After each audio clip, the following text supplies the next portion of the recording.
Good morning. Hey, everyone. Is everyone there? Can we see? Have we got participants here? So I'd like to start off this morning by introducing myself. I'm Mag Scholes. I'm Head of Content at Screen Queensland, and we're absolutely delighted to have Anna Irwin-Schutze with us this morning. Anna has been working in and around video games since 2012. She co-founded Sound Librarian with Stefan Schultz, and initially was involved in producing educational and media content. Since then, she's branched out, co-authoring New Realities in Audio, a practical guide for VR, AR, MR, and 360 video.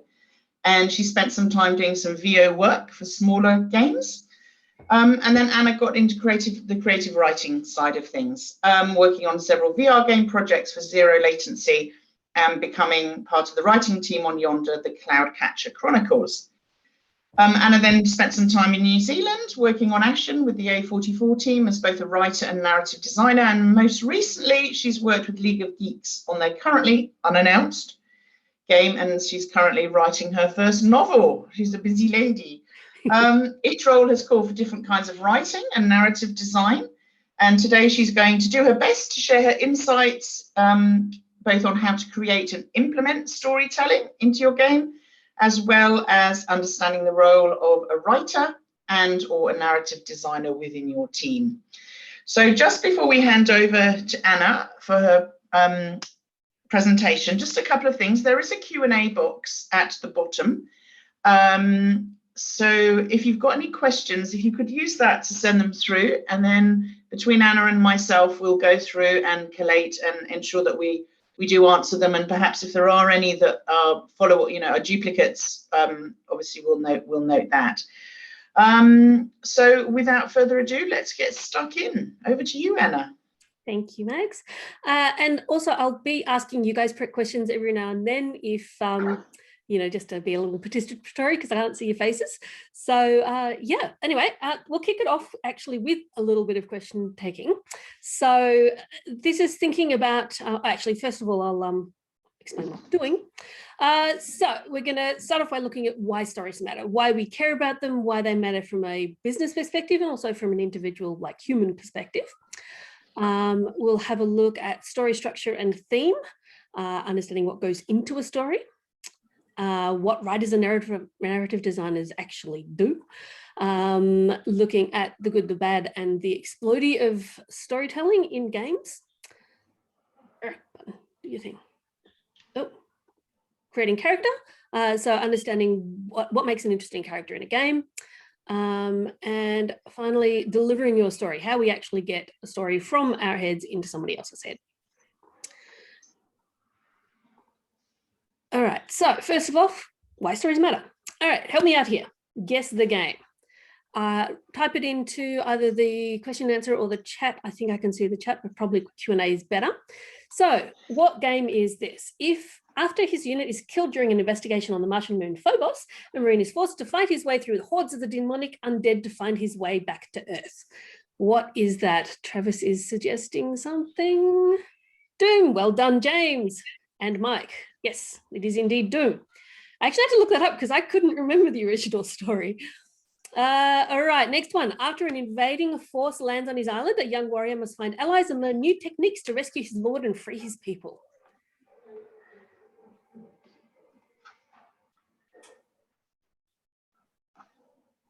Nobody knows?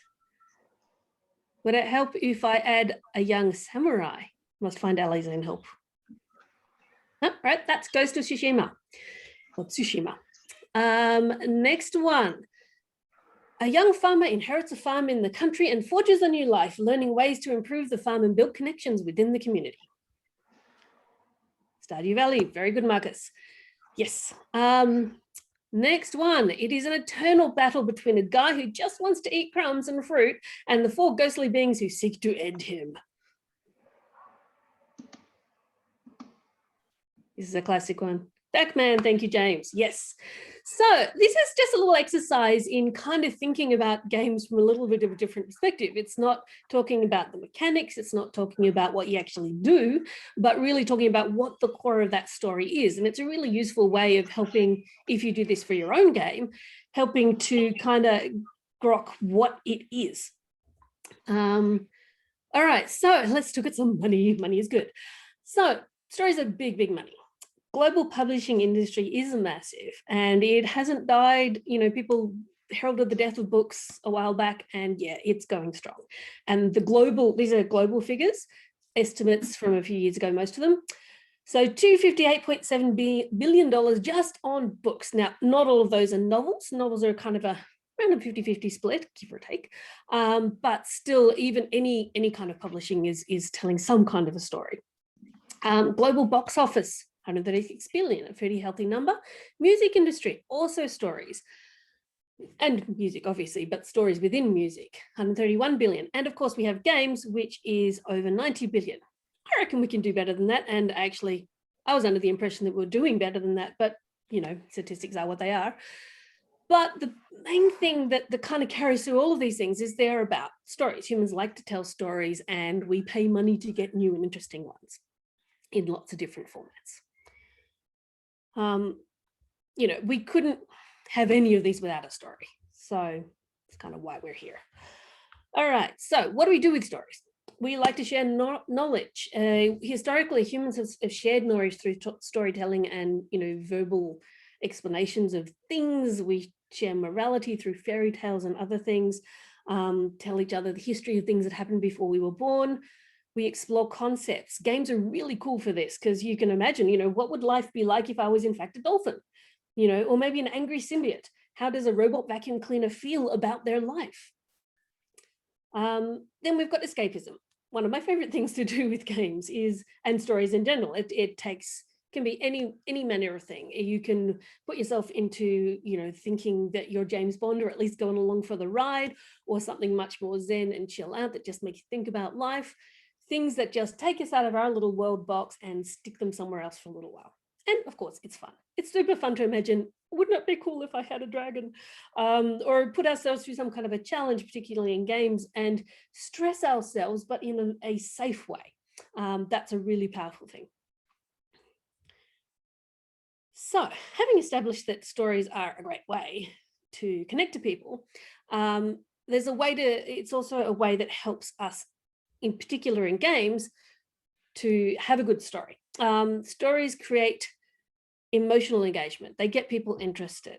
It creates buzz around your game. So if you're engaging emotionally, you could be engaging with your characters, your environment, or even the mechanics of the game, that it's so cool to do this thing. I'm not a Dark Souls player, but my younger brother, who's about 17, is a mad Dark Souls player, and he is totally up there with the stress in a safe way that gives him a sense of succeeding and stuff. So the mechanics of Dark Souls is what he super gets into. A good story combines with the gameplay gets your initial interest. So you get people talking about your game before it's even out. You hook potential players that way and generate press. You remember, a games journalist, their job is to find cool games to talk about for everybody. Like, they're constantly looking for something. So if you can add a story hook to everything else that's cool about your game, it's a really great way to get that little bit of extra attention. What else? We have convincing people to share. So we love to share. If I find a cool thing, I'm totally going to tell my friends about it. So if somebody has emotionally engaged with a story, I played Ghost of Tsushima and it was so cool. It was super fun to play and it had the best story ever. I'm going to tell my friends, hey, you should also be playing this game. It's so cool. Once they're interested, interest equals, hopefully, game sales. So all this is around, you know, let's actually make our game succeed and grow it over time. So spreading the word through interesting story is a very, very useful technique. So the other thing is, let's build a franchise. Why build one game when you can build 2 or 3 or 4 with the same kind of story? What you get with that is creating a pre-existing fan base who are already engaged. They've written fanfic about your characters. They're like, hey, these are so cool. Let's learn more about them. or the world that you've created. If you look at the Dragon Age stories, they're connected, but you do play different characters each time, but you've got that story world kind of continuing over time. And then there's spin-offs. You can branch out to all sorts of different media. Interestingly, I just finished watching series 4, I think it was, of Castlevania's story that had been turned into a Netflix show, a really cool Netflix show. Who knew that this little game that I played on a tiny little Game Boy many, many years ago would become such a cool, interesting story from a very basic premise. If you give your story a little more than just that base level of premise, then you can create an even more broad opportunity to expand. Novellas, comic books, hopefully movie rights, that's a win. Think about how that can benefit your game. The other thing that's really interesting is that mostly films based on games, in my experience, have been relatively horrible. But for the game developers who originally came up with that IP, whether the film is successful or not doesn't necessarily matter, because you kind of get your benefit from getting somebody interested enough to buy the rights to make a film out of your game. Fans are going to go anyway, so the film's going to be at least a little bit successful. I mean, some ones that have been awful, there have been multiple movies or series or whatever made out of them. And look at the most recent Mortal Kombat film coming out soon, based on, a game that is very popular, but I don't seem to remember any other Mortal Kombat films being all that good. So yeah, it's a great opportunity if you have enough of a story hook that people want to know more. Alrighty. Click button, do things. Sorry, it's decided to automatically animate things without me asking you to. All right, so sometimes, certainly when I've gone to game meetups, things like that, people have said, yeah, but there's not that much story in my game. I'm just doing a simple puzzle game or, a basic shooter. It doesn't really need storytelling. My answer to that tends to be, well, it kind of does. Even if you're just doing a simple puzzle game or, a linear roguelike, all you're doing is riding a dinosaur, shooting zombies. Awesome. Sounds like fun already. But in the case of the zombie riding adventure, I kind of want to know why. Like, why are you on a giant undead dinosaur shooting zombies? Just give me something. Because, I can make something up, but it's more fun if I know that, there's actually a story going on there. And in the case of your simple solitaire card game, why would I buy or play your version of this game that already exists unless there's something a little more there that kind of gives it context? Like if I'm playing solitaire and maybe a few different card games, but the context of me playing that game is actually that I died and I'm playing cards against death in order to get my life back, then that's kind of a little more interesting. The stakes are raised a bit there. Then I was like, oh, okay, playing solitaire for my life still doesn't really matter, but in my imagination it does. And that's kind of fun. You can have just a tiny minimal amount of extra story around it, and then suddenly you've got a more interesting game.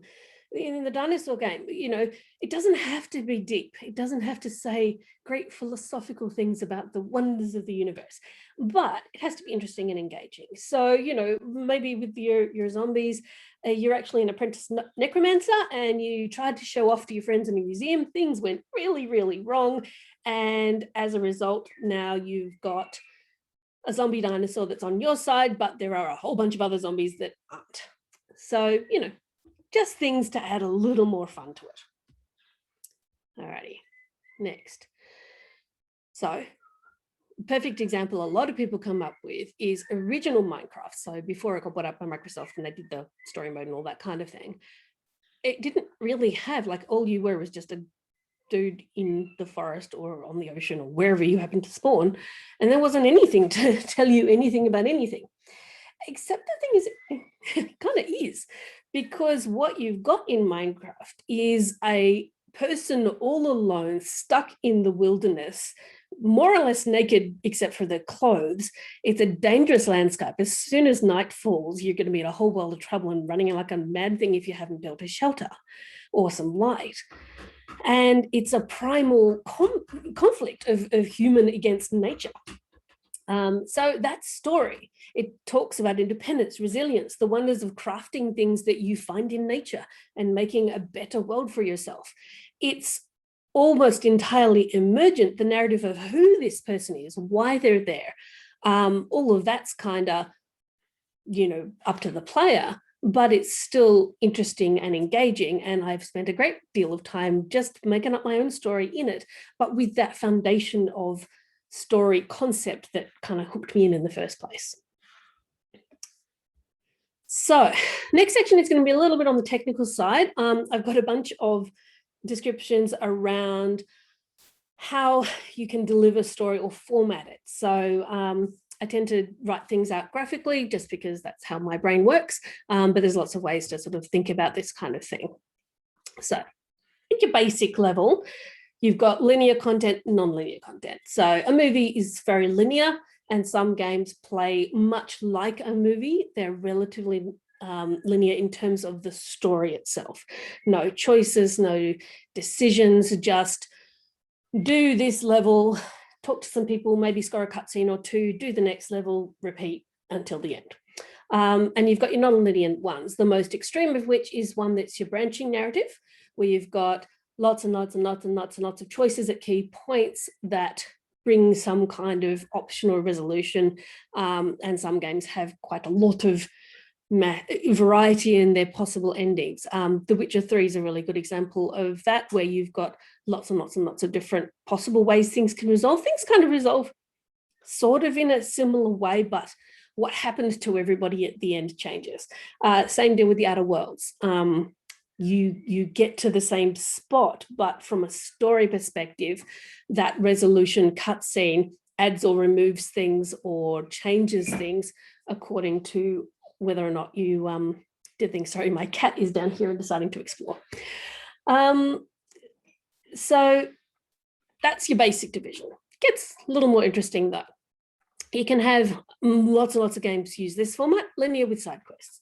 So think, actually no, help me out here.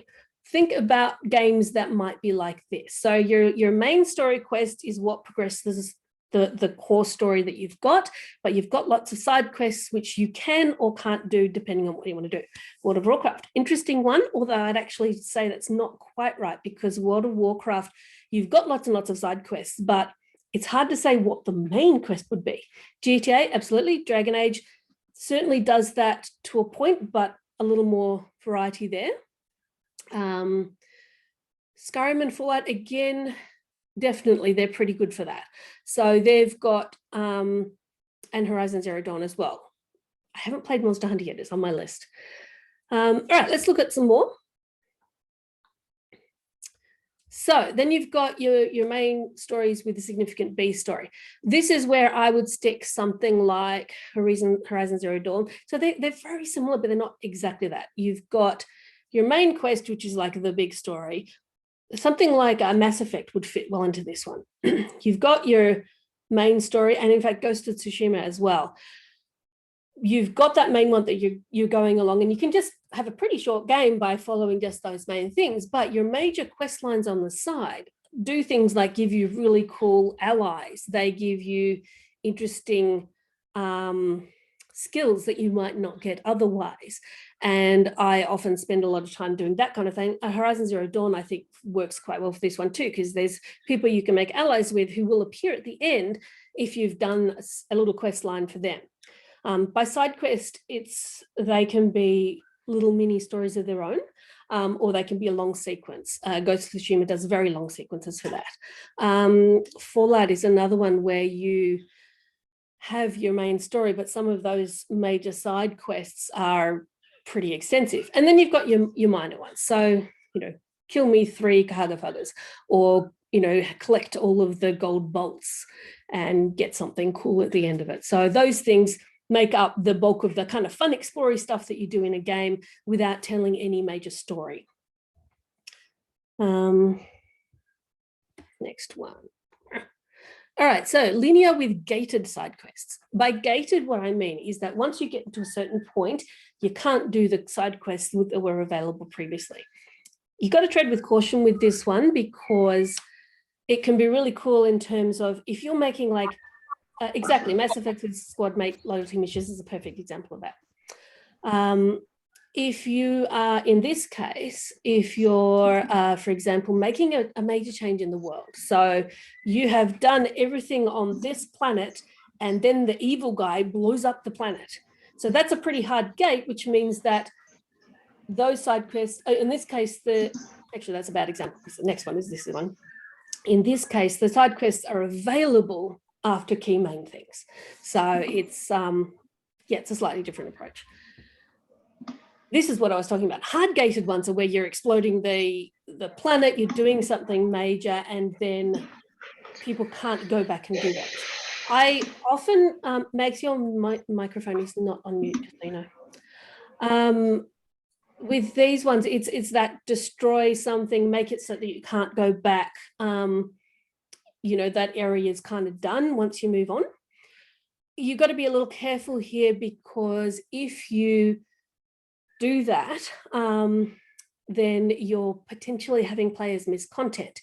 If you've gone to all the effort of creating all of the assets, all of the quests, all of the story that goes with all those things, you know, making it so your players can't go back and have fun with that is not the best thing necessarily to do. But if it works with what you're saying about the world, what your story is, then that's perfectly fine. It's just a decision you have to make.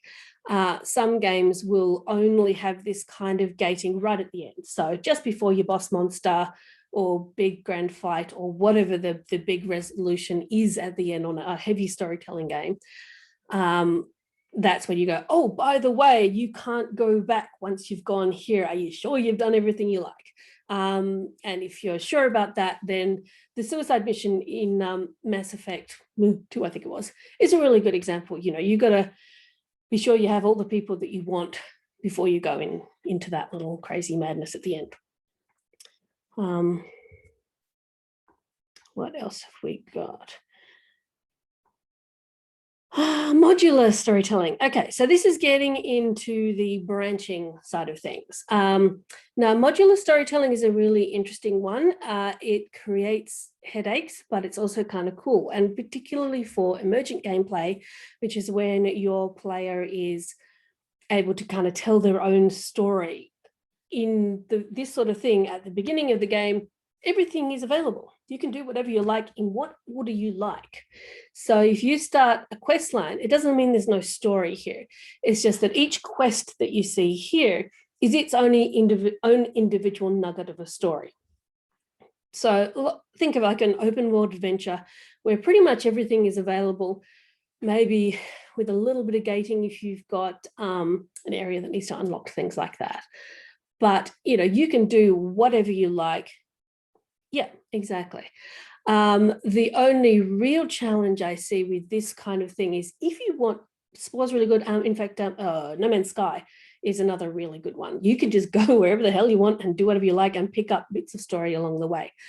The biggest headache with this one is if you want a core story, you can't have anything happen in these stories that would change the world state.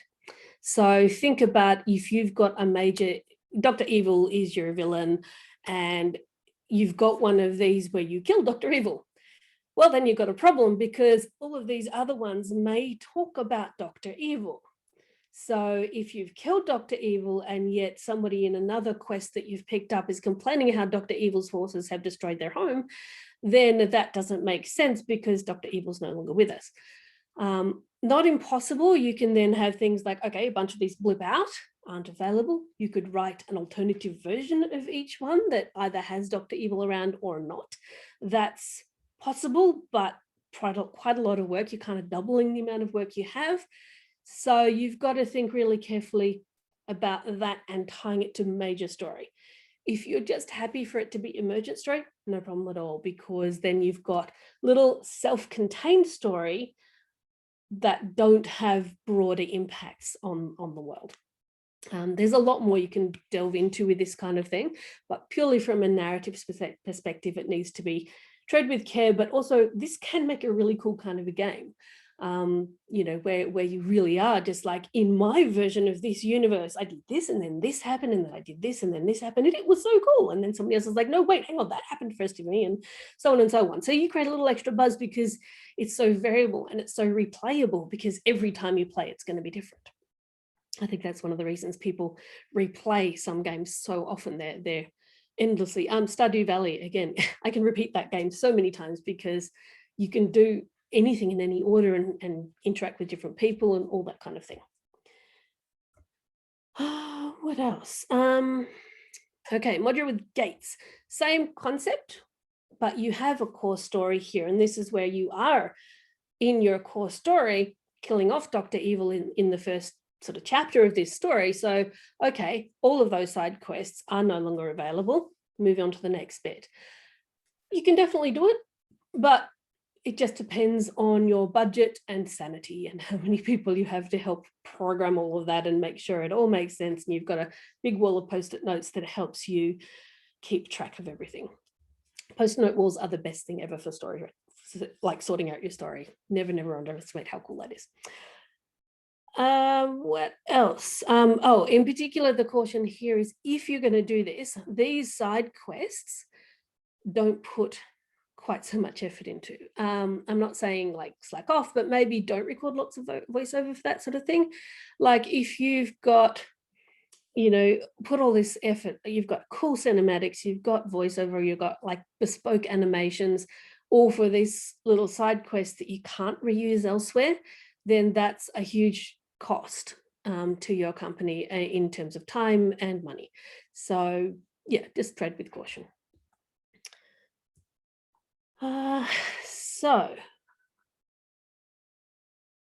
Game progression versus narrative progression.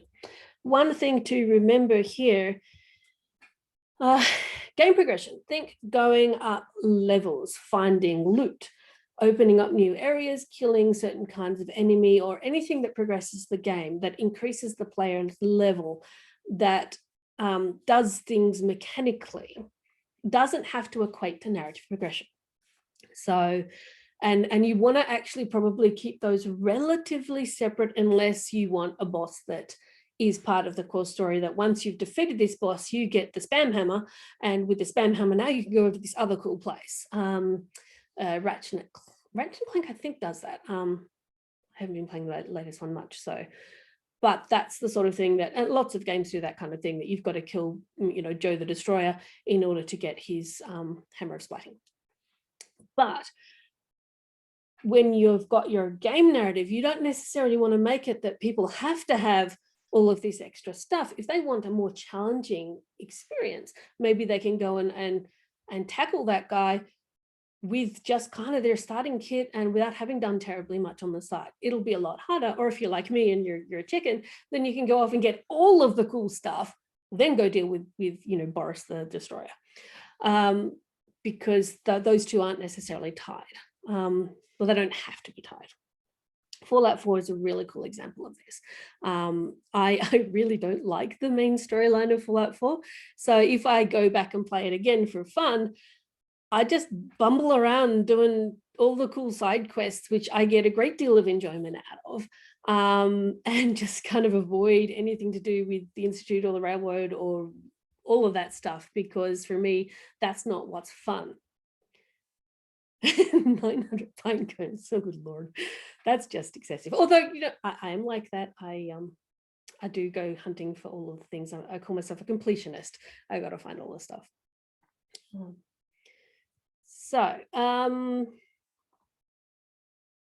So that's a basic thing. Before I go into kind of more traditional stuff around story structure, let me know if you've got any questions, because that was a lot of a big brain dump of information. Is not the only way of doing everything. So Elle says, I'm the creative designer at Arcadium Adventures, which is immersive storytelling brand. Cool. AR and online experiences. Yay, that's so fun. So I want to say I'm interested to hear about these concepts in terms of video game design. Cool, thank you. I absolutely agree about the VR stuff. Opens up so many interesting ideas. VR, AR, MR, any of the new reality stuff.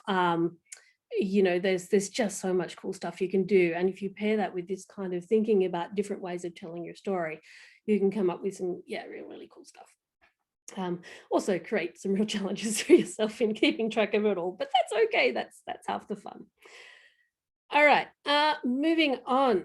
So what I'm going to do here is go into a little bit about more traditional linear media, how people think about storytelling. It's not the only way to think about it. There's a couple of really cool alternatives to this kind of thinking, but it is a very well tried and tested way of delivering a story, and it's something that we can adapt to video games quite well. And there is another question when I hit the thing. Oh, I'm very sorry. I should have hit. Oh no, I've lost it. Where's it go? Hang on. I'm going to find it. Why did it hide? Somebody remind me how to find the Q&A. There we go. Found it. Next question. So Mike asks, into writing for film, doesn't create games, doesn't play them. Oh, does play them. Good. So kind of a little bit. Knocking on doors and saying, hi, I'm a writer is kind of how I did it. Basically, I had the advantage of working with Irwin-Schutze on game audio, and the way you think about delivering audio for games with the non-linear stuff is much like you do for narrative. So I had a really good leg up in understanding, okay, it's not like you can just compose a symphony and have it play in the background and that will work. No, it doesn't work like that. That's not how games function. That's the biggest challenge, is to get across that hurdle. But yeah, start going to meetings, talk to people, tell them you're a writer and see what you can do for them. There's later on, I'll go into some of the skills that a writer from a more traditional format can give to games and to help with. And there's a lot you can do. Cool, story structure. So for someone like Mike, this is probably old school, but a lot of people in games have never come across these concepts. All right, so this is your traditional 3-act structure. It's what you see in, if you can pick a film, funnily enough, one of the best examples that hits every beat on this perfectly was the original Lego movie. I actually sort of sat down and Dan, I don't know if anybody else is having trouble here with things pausing. Let us know if it keeps happening and we can try and see, but it might be your internet's unstable. All right, so you've got your 3 acts. Let me go through this in a little bit of detail, but not too much.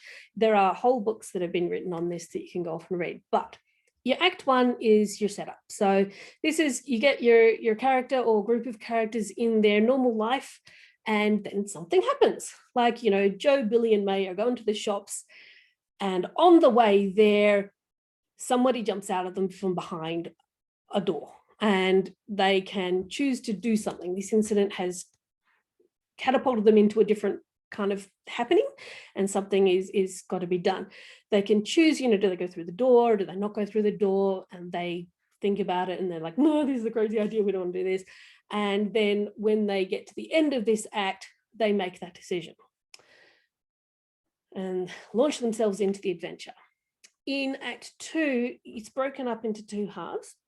You got your first half is, I like to think of it as friends and enemies. So they're going all around, they're exploring this, you know, having taken the leap of faith and gone into this adventure. They're running into people, they're making friends, they're possibly running into people they don't like and making enemies.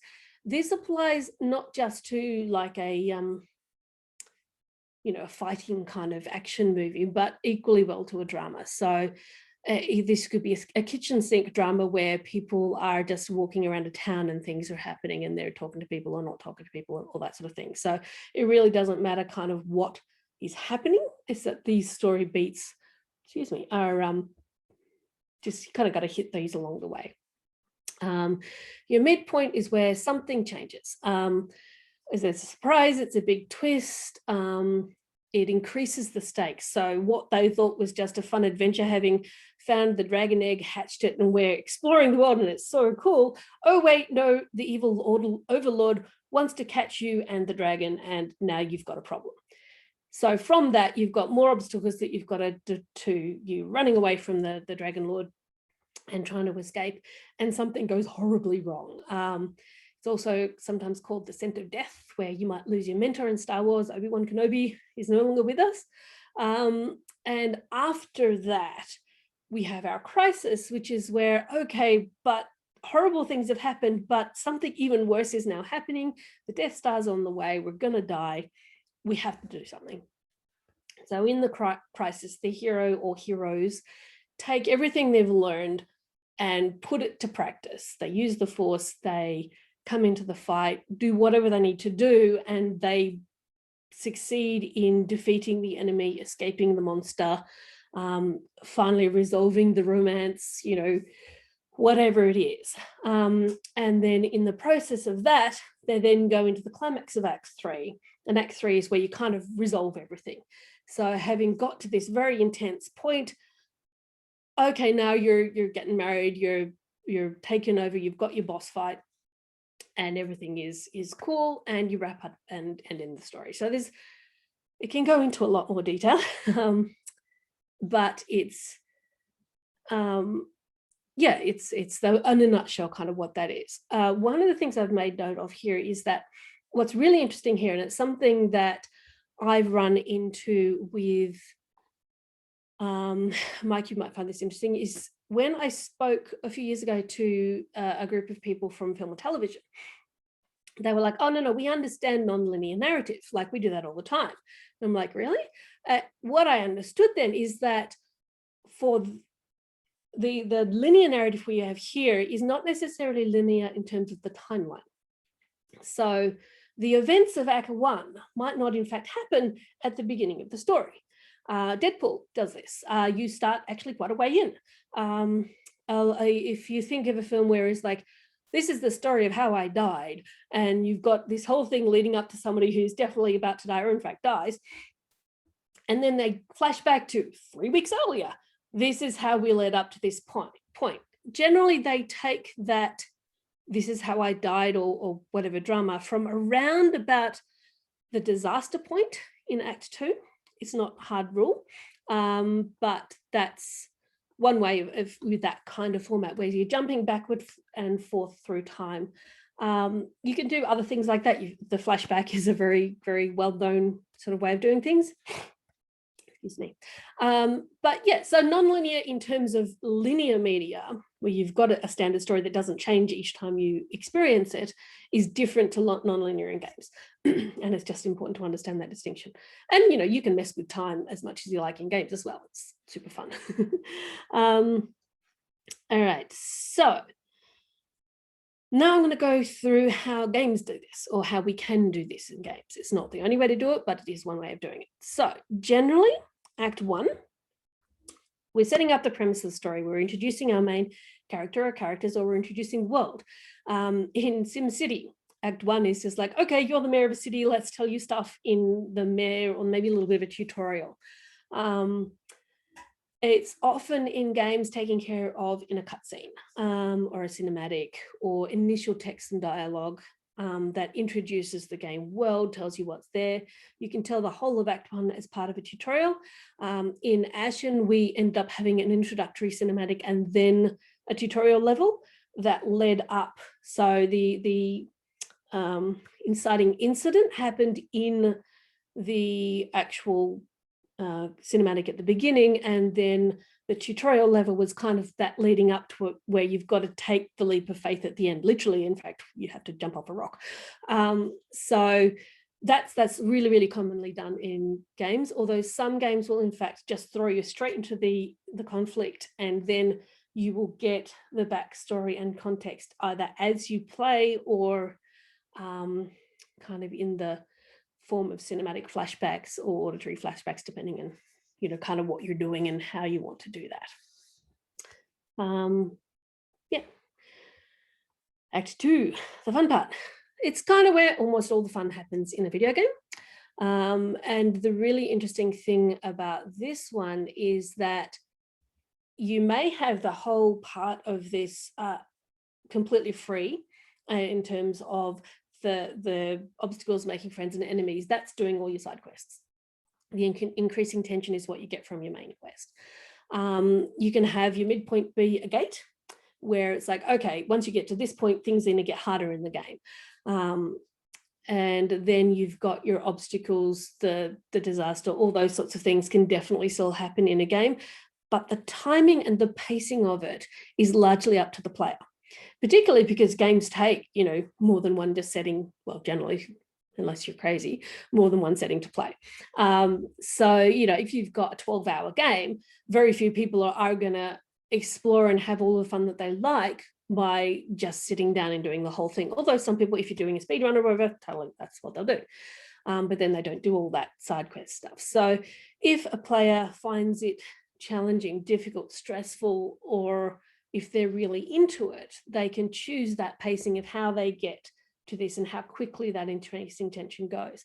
It can be really challenging for a writer or a narrative designer to go, oh, I really want the player to feel this tension as they're going up and to feel anxious, but you just can't control it in the same way that you can in a film. Interestingly, with VR, it's something you have to be a little bit careful about because people can be very easily overwhelmed in VR, and I tend to try and break intensity into much, much smaller chunks when you're doing a VR experience, because it's too close to the real world. In fact, it's even worse sometimes. Not worse than the real world, but because things happen that are magical and weird, whether it's zombies or whatever that wouldn't happen to you in the real world, you don't want to give somebody, an anxiety disorder just from playing your game. That would not be a good thing. So yeah, then you've got your obstacle, disaster, crisis, and your end of that. It's usually the point where you might say, hey, player, once you go past, this is the point of no return. So once you launch into this final situation, whatever it is, there will be no going back. And something like a roguelike, that you probably wouldn't go to this point. Roguelikes, you'd actually kind of have your initial part, and then act 2 is just forever, because that's the nature of a roguelike, that they don't kind of end. So you just keep going. And puzzle games, same sort of thing. I mean, a puzzle game, it's usually put quite as much story in, but something like Plants vs Zombies, every level was just a progression, and it was very sort of linear one. But there was story that goes kind of along with that. That makes the puzzle of shooting zombies and plants and whatever else more exciting. But Act 3. So this is where you wrap things up. You have your final conflict that the player works to resolve in some way. It doesn't have to be a boss fight. You can resolve games in lots and lots of different ways. It can be the ultimate puzzle. It can be finding a way to resolve things peacefully. It can be lots and lots of different things. But it's where they use everything that they've learned, everything they've found, all of the friends they've made throughout the game to achieve something. And another example of this one, you have, sorry, let me put that in English. At the end is usually where you've got your final cinematic or closing credits, or all those sorts of things, or just where your player can go, hey, cool, now I've done this at this point, now that the main action has wrapped up, I can actually go back and kind of do the things that I hadn't done. Ratchet & Clank is really good for this, because you can kind of do all of that, but still run around and go collect all the collectibles that you missed in the first place. For episodic things, this is quite useful. You can have an episodic story that wraps up, but at this end point you go, oh, but wait, there's more. World of Warcraft is a really interesting one because they do it seasonally. You can do kind of, if you have no life, you could probably do everything in World of Warcraft before a new season comes out, but then that opens up a new thing. And they do have, at that end point and start point of a season change, or a new expansion, I think they call them, you kind of have that, both the resolution and the next bit. Yeah, so never wrap anything up completely, because if you tie off all your loose threads, then you have nowhere to go. DLC, all of those things, sequels, we want to open up those possibilities, unless you want to really close it off. Like some things, TV shows even actually do that. I watched the whole of She-Ra, the new version of She-Ra, which was surprisingly engaging for a sort of girly kid show. And they had a pretty significant resolution. Castlevania as well, right at the end. They actually had a whole episode that was wrapping it up. That was so cool, because it's not like the endless, let's just keep going until nobody wants to know any more about it because it's so boring. And with games in particular, we definitely want to do that. Just always leave an opening for something more interesting to happen. All right, any questions about that before we go into more? I'm going to have a quick sip of fizzy water.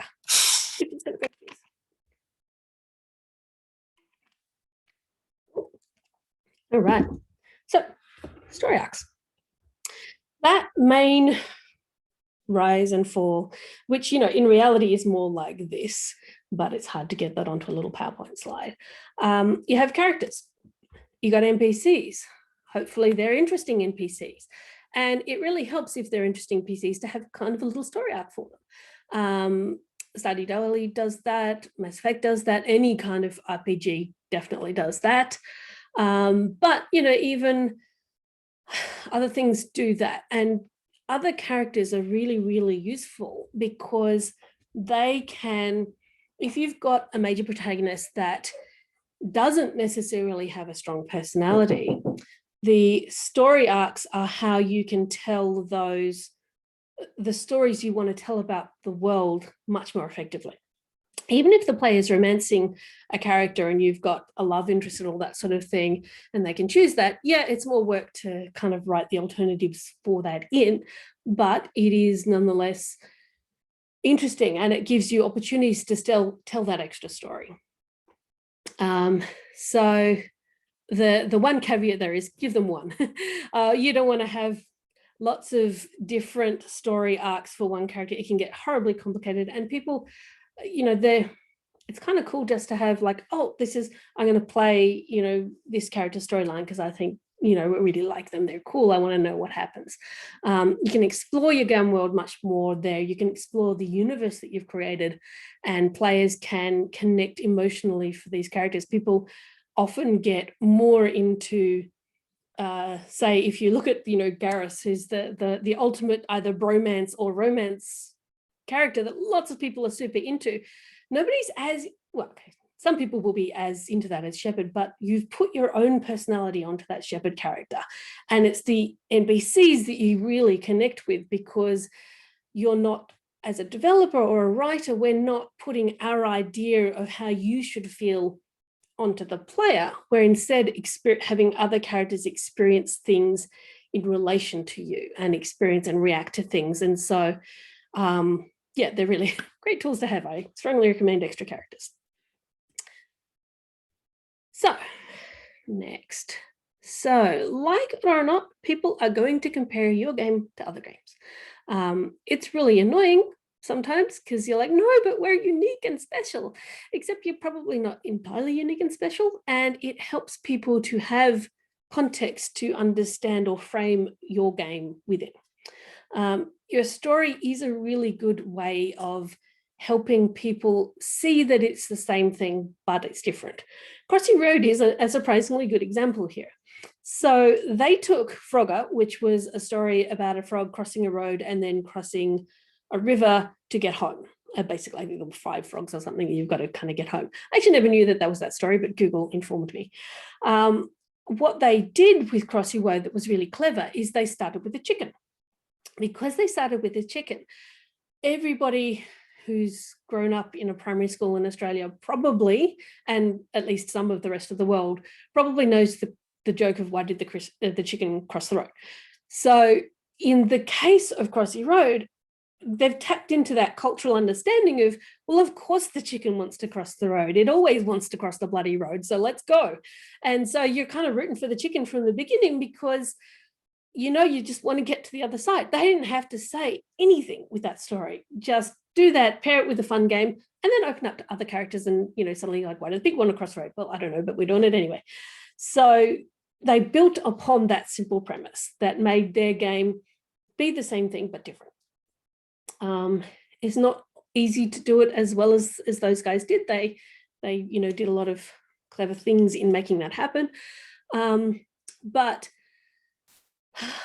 it's a clever thing to do, and people like the same thing but a little bit different. So give them context and use story plus gameplay as part of your toolbox to make it seem different, because really there's a limit to how unique your animations can be and how different your gameplay can be. Although there's some really cool, interesting gameplay stuff that has come out in recent years, and certainly with the advent of new technologies, we will see more of that, but pair it with a little something else that'll help you do it, because you could tell the exact same game, all the same mechanics with a different story, and that would be fun. That's what DLC is. All right. Questions. Have you got any questions on what we've done so far? I'm going to move on to talking about themes and stuff after this. But if you've got any questions, let me know. Sorry, that's my cat. I hope you can't hear that. Cool. All righty. Theme. Theme is actually sometimes a challenge to get your head around. There's lots and lots of different things around what theme is, but essentially it's kind of, it's what you're trying to say about the subject of your game. So you as game developers in lots and lots of different ways are saying something about the world, whether it's the human experience, whether it's even if you're telling a story where you're actually playing an alien, you're still kind of talking about a human thing, because we're all human and we're kind of stuck in that frame of reference. It's maybe saying something about the revelation of human nature, what people are actually like. And you say that in lots of different ways. To identify it, you do need to have a handle on what your story plot is, the way you use characterization, and what your primary conflict is. So tell me, what is the theme in your mind of Fallout 4? Give me some suggestions of what you think. What is Fallout 4 actually about? What do they say about being human, or the experience of humanity?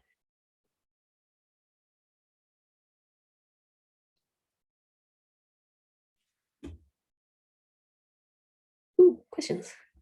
All right, while you're thinking about Fallout 4, I will answer these questions. So, L, I am developing character. I find developing it difficult in the context of our experiences, because the actors change with immersive experiences and players have limited interaction. There isn't a lot of time to explore backstory. Very true.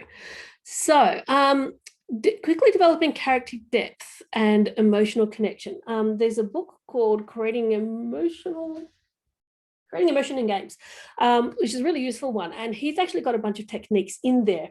And a little bit later on, I will actually have some suggestions precisely on that, of some things you can do to help the player build an emotional connection to NPCs quickly. So that will be answered shortly. For non-techie writers, I have bad news for you, Mike. No, unfortunately, that is really not done. So the question is, for coming up with a writing concept, a story concept for a game, and then pitching it to studios. In my experience, basically, people who want to make a game already have the concept. They hire a writer to flesh it out. So they might give you a pretty big box to work in, but you've got to work in within the box. Unless you want to create something of your own, like a visual novel or a really simple story, and you can get the funding for it yourself and say, hey, I've got, precursor funding for this, or you make friends at an IGDA or like a meetup or something, and you say, hey, I've got this really cool idea for a game. Are you interested? Do you want to get together and happen it? Actually, just writing pitches and submitting them to studios, the general experience is, it just doesn't happen, unfortunately. But there are lots of things out there where you can kind of write your, and Tiana, same sort of thing. Is it better to come with existing IP in terms of as a writer? Do you mean? Clarify that question for me. Is it more like what Mike was saying? Because generally the rule is, don't work with their IP. It helps to know about the genre, but there's lots of room to move. But if you want to write your own story, write a film script, write a book, that sort of thing. All right, let's move on to Fallout. Tiana, writing a novel is a really cool way of doing things. In fact, that's one of the reasons why I'm writing a novel. I got this cool universe, I want to explore it, and I think it would make an awesome game and an awesome film, but the best way I, as a solo writer, can do something about getting my story out to the world is write a story, get people interested, and then someone will come to you and say, we want to make a movie. Well, obviously you talk to them, you submit things, but start with what you can achieve, write short stories, all those sorts of things to get your ideas out there, and then the game comes second, not first, generally. If people want a story based on their game, you can totally talk to them and say, hey, I really like Ashen, I'd like to write a novella to go with that. They might talk to you about that sort of thing. Depends. So Fallout, hardship, war, very much, Josh, you're in the ballpark. Who else talked about that? Defining humanity, yes. And what does it mean to be human? That's a good one, and it definitely explores those themes. And is RPG still relevant when open world is so big now? Yes, 100%. RPG, both in terms of game RPG and in terms of tabletop. Both of them are still huge. There is another Dragon Age coming out, and it's highly anticipated. And I think smaller RPG too. There's just because something is in the everybody wants to play open world kind of thing, that's not really true. One section of players, one game has done really, really well, but Battle Royale was kind of super popular, and now it's just like, okay, there's just like a couple of games that you can play that are that kind of format. So what else? Do I play tabletop? I haven't played them for years, but in terms of a writer, it's actually kind of a really great, if you want to DM a tabletop game, it's a great exercise in creating a story, giving it to people and having them go rogue with it, much like a player would do. Because, it's so hard to get, a group of people together and actually doing the same thing and not just fighting amongst themselves about who gets the shiny diamond is a real challenge. So in terms of anticipating things that players might want or be interested in, it's a great exercise in building your skills in creating both a branching narrative, adapting to things quickly, and being able to anticipate player wants and needs and understanding what they find fun. I like that, James. Nuclear family being quite literal. Yes, so what's interesting about Fallout 4 is all of these themes are touched on it, but they're actually stated pretty much at the beginning. So I think I've got all the questions answered so far. So they do this quote, war never changes, men do, through the roads they walk. So what they're talking about is that human nature is to create war. So exploring human nature, but that individuals can change. So, on the broad scale, humanity is always humanity or mutanity, depending on whether you're human or not, or synth. Yes, Fallout 4 is a game. I would definitely recommend it for exploring some good storytelling, if you like that kind of game, or at least watch some playthroughs. Let's play something quick one. So yeah, they do state the theme. The side stories are really good at exploring that. And when you have a theme, it's not like everything in your game has to say the same thing. A theme is an underlying concept that you then build upon. NPCs are really fantastic for exploring a theme because you've got your main core kind of experience, but you can't force a player to experience that change.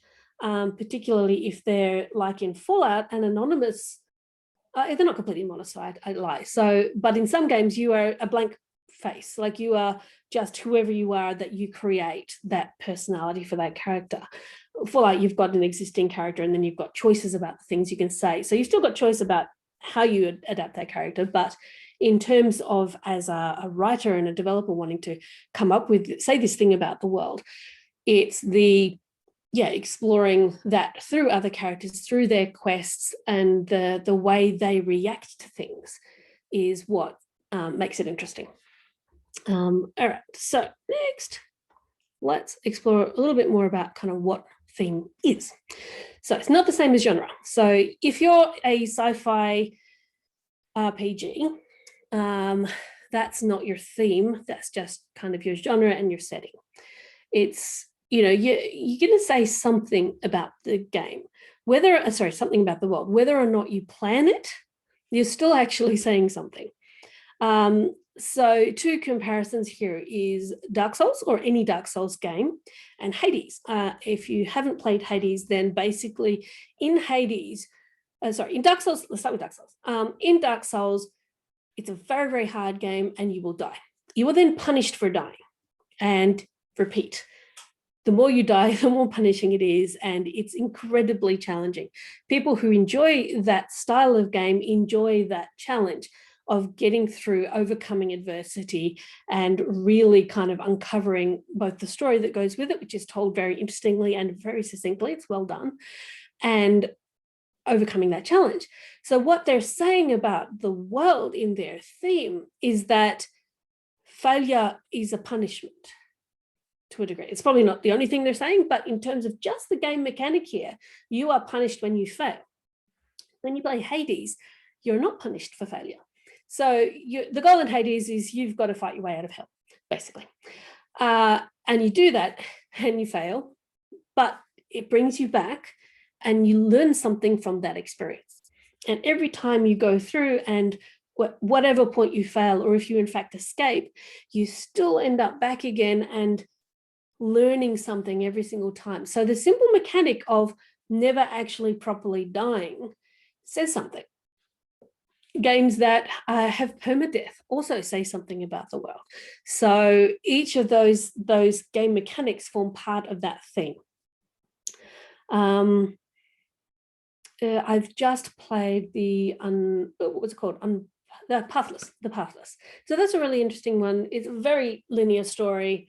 And basically, again, when you go into a boss fight, there is no failure. You don't die and have to do the whole thing again. You just get booted out of the arena and have to pull yourself together and get back into it. So they're saying something with that mechanic about the nature of the world that they have and the consequences of the actions that you take. That's all part of your theme. So a challenge for you. Can you do for either your game concept, the game you would like to play, or like to create, or a game that you are working on, can you summarize the plot in one sentence, including how they do it? So whether they're fighting or negotiating or all that kind of thing. Have a go doing it. If you want to share, you're welcome to. If not, that's totally fine. I have the devil of the time doing this with my my novel at the moment because it's only half written. It really helps to have the whole plot kind of ready before you do it. Or if you can do that for a game like I did at the beginning, a game that you sort of know well and would like to do. You have the power within you. That's a nice one. So that's about, individual ability. And particularly the key point here, is what lesson you learn at the resolution. Now, it can be a harsh lesson. It can be, that there is no point trying if you want to make a game like that. Some movies do that. Love doesn't conquer all necessarily. Sometimes it does. Depends on the game. So yeah, you have the power within you is a hopeful message and a hopeful theme. And then everything about your mechanics should go into creating that feeling. Nice one, Travis. So sure, things could be better, but they could be worse. So that's a really interesting one because there's so much fun to explore with that, with different kinds of storylines. And when you get that idea of the theme, then it opens up lots of possibilities to say, well, let's show these different people how that goes and, how much worse things could be. And be careful what you wish for is kind of a feeling of that one, Travis, that, oh, I wish I were, even your Aladdin story. I wish I had the cool things that you have. And yeah, funnily enough, it goes kind of wrong, because what you think you need and what you actually need aren't always the same thing. We tell that story a lot in lots and lots of different ways.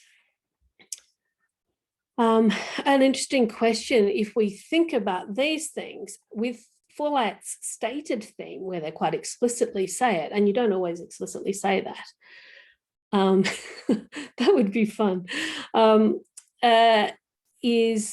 Does Fallout 4 main story, does their main story match that theme? The idea that war doesn't change, but people do. Wish I could do a vote so you could actually decide with that one. Because I would argue not really, because that main storyline is a bit of a mess. But a lot of the side quests say a lot of things, but they don't necessarily talk about war. War is kind of your very broad setting, but that individual change is, that said, people are still fighting all over the place. So maybe war doesn't change, but people can choose to fight or not. So it's an interesting one to explore with lots of different games, and then to delve into with anything that you're working on currently. 1040, okay. So, conflicts. So, what you're saying, and this is something to really watch out for. Are you saying one thing in your story, and then your mechanics are conflicting with that? If that's the case, so for example, our heroes are good, they're honorable, they're awesome people, and we are defeating the evil invaders generally for the sake of the general population. And in the meantime, I am going to loot this guy. He's poor, but he can handle losing the extra bit that I'm going to steal. So those two things are quite a conflict in terms of what you say about the game and what you say about your premise and what your story says, and how people react to that thing. Because if somebody's been going along looting bodies, like in the real world, if somebody was running around looting bodies and stealing stuff out of people's abandoned, or people when they're not around, then people aren't going to think so positively about them in the real world. And yet in the game, it often has no consequences. Sometimes it does, like in Skyrim, you only get in trouble if you're caught. But in other ones, it marks it, so you're actually stealing here, but at the same time, you're still the hero. If you're going and saying, okay, well, my main character or characters are complicated people, and sometimes they do bad things and sometimes they do good things, then that sort of flexibility around stealing people's stuff, or just frankly killing an awfully large number of people, when you're mad at one guy for killing your girlfriend, and then you just slaughter hundreds or thousands of people on the way to get revenge for that, it's a little disproportionate. So we do suspend disbelief a little bit with that and try not to think about it. But these days, people are a bit more sophisticated in their experiencing of stories and their understanding of stories, particularly in games, as it's developed as a medium, and more games go, okay, well, that's been done multiple times. I can't remember which Call of Duty it was, but one of them, I think it might have been 4, actually started to explore that idea that, hey, there's a consequence to all that sort of thing. Shar, I can't pronounce your name. There you go, number 2. So the first board was, you can stop bullies. That is unfortunate. Yeah, well, that's the thing. It's like, you've got to be really careful of what you think you're doing. Playtesting is really important, and playtesting for story is so important. It's something to really bear in mind when you're writing story, because what you think you're saying and how people interpret or experience that can be very, very different. It's something that I've often had to work pretty closely with QA on, in not just testing the functionality of the story. Does it work? Is it broken? Have we just forgotten to connect something that, if you do this, then this happens? That's really important. But also, how do you feel about that story? What did it make you think? It's really rare to get the opportunity to get that kind of feedback, but it's incredibly valuable if you can, because what you think you're saying with the story and the mechanics, if you're aiming for something particularly crafted, or you don't want to accidentally teach people that being bad is awesome, if you're deliberately doing it, that's fine. But if you don't want to do that, then that's something you've got to be really careful. Oh, I beg your pardon. So that was responding to Travis, who said, the first board game I made at uni was to teach you can stop bullies, but early versions portrayed being the bully as really fun. So that had to change. So basically that was my response to that particular one. And Tiana is asking, should there be a moral or ethical code or standard that should be maintained or taught throughout the gameplay? Fable was a great game that allowed the player to be as good as bad as they like. That's kind of the question you need to ask. For example, Infamous had two paths, and a bunch of Star Wars, if you're being a Jedi or a Sith. That choice, do you want to be the good guy or the bad guy? And things changed accordingly. It was just the two parts, although it's more interesting if there's maybe some middle ground there. And often you can choose in a game how you want to, particularly role-playing games do this, but as I wouldn't necessarily call Infamous any of their games role-playing games. So yeah, the answer is kind of like, do you want there to be a moral, ethical thing or code or standard? Generally, I like there to be, because in the real world, if you act like a dick, people are going to get mad at you, generally. But if you're nice, they tend to respond well, but not always. So how you behave affects how other people behave. And it's worth putting that in. If you're giving a player a choice about how to behave, then having the world react to that is a good thing. If you can behave as badly as you like and there are no consequences, it does say something about the freedom of it, but it would be so much more interesting if you went into the village and you looted everything and people didn't stop you and they didn't arrest you, but they were all afraid of you, maybe because you got a big sword or something. And that fear is a consequence of your actions. So there's a lot of nuance that can be achieved, and you don't necessarily have to put a lot of resources into it, but thinking about that is always worth doing. Humanistic design. So Elle says, I've seen some really interesting emergent discussions in game design around humanistic design and what types of stories we tell and our responsibility as designers. It's a challenging one. And a good way to reflect on that is if you think about the torture porn genre of film. So films like Saw, or any of the ones that are like really just quite uncomfortable or gruesome, I don't watch them because I don't like how they make me feel about the world. Is there an ethical responsibility to not tell that kind of story? It's kind of an individual choice. I would not choose to do that. But at the same time, it's fun to explore horror themes sometimes. That idea of lots of people are super into horror stuff. But the types of stories you just choose to say and the themes that you choose to say about what you feel about the world do affect people. And it's really important to understand that. So I definitely take a personal responsibility. And I think that the stories that I write and the things I say about the world matter, because people learn from things, people are influenced by things. It's not about children, because we know, we put age restrictions on things, and we have legal guidelines around how that kind of thing works. Although it's probably important to be aware, much like think about advertising.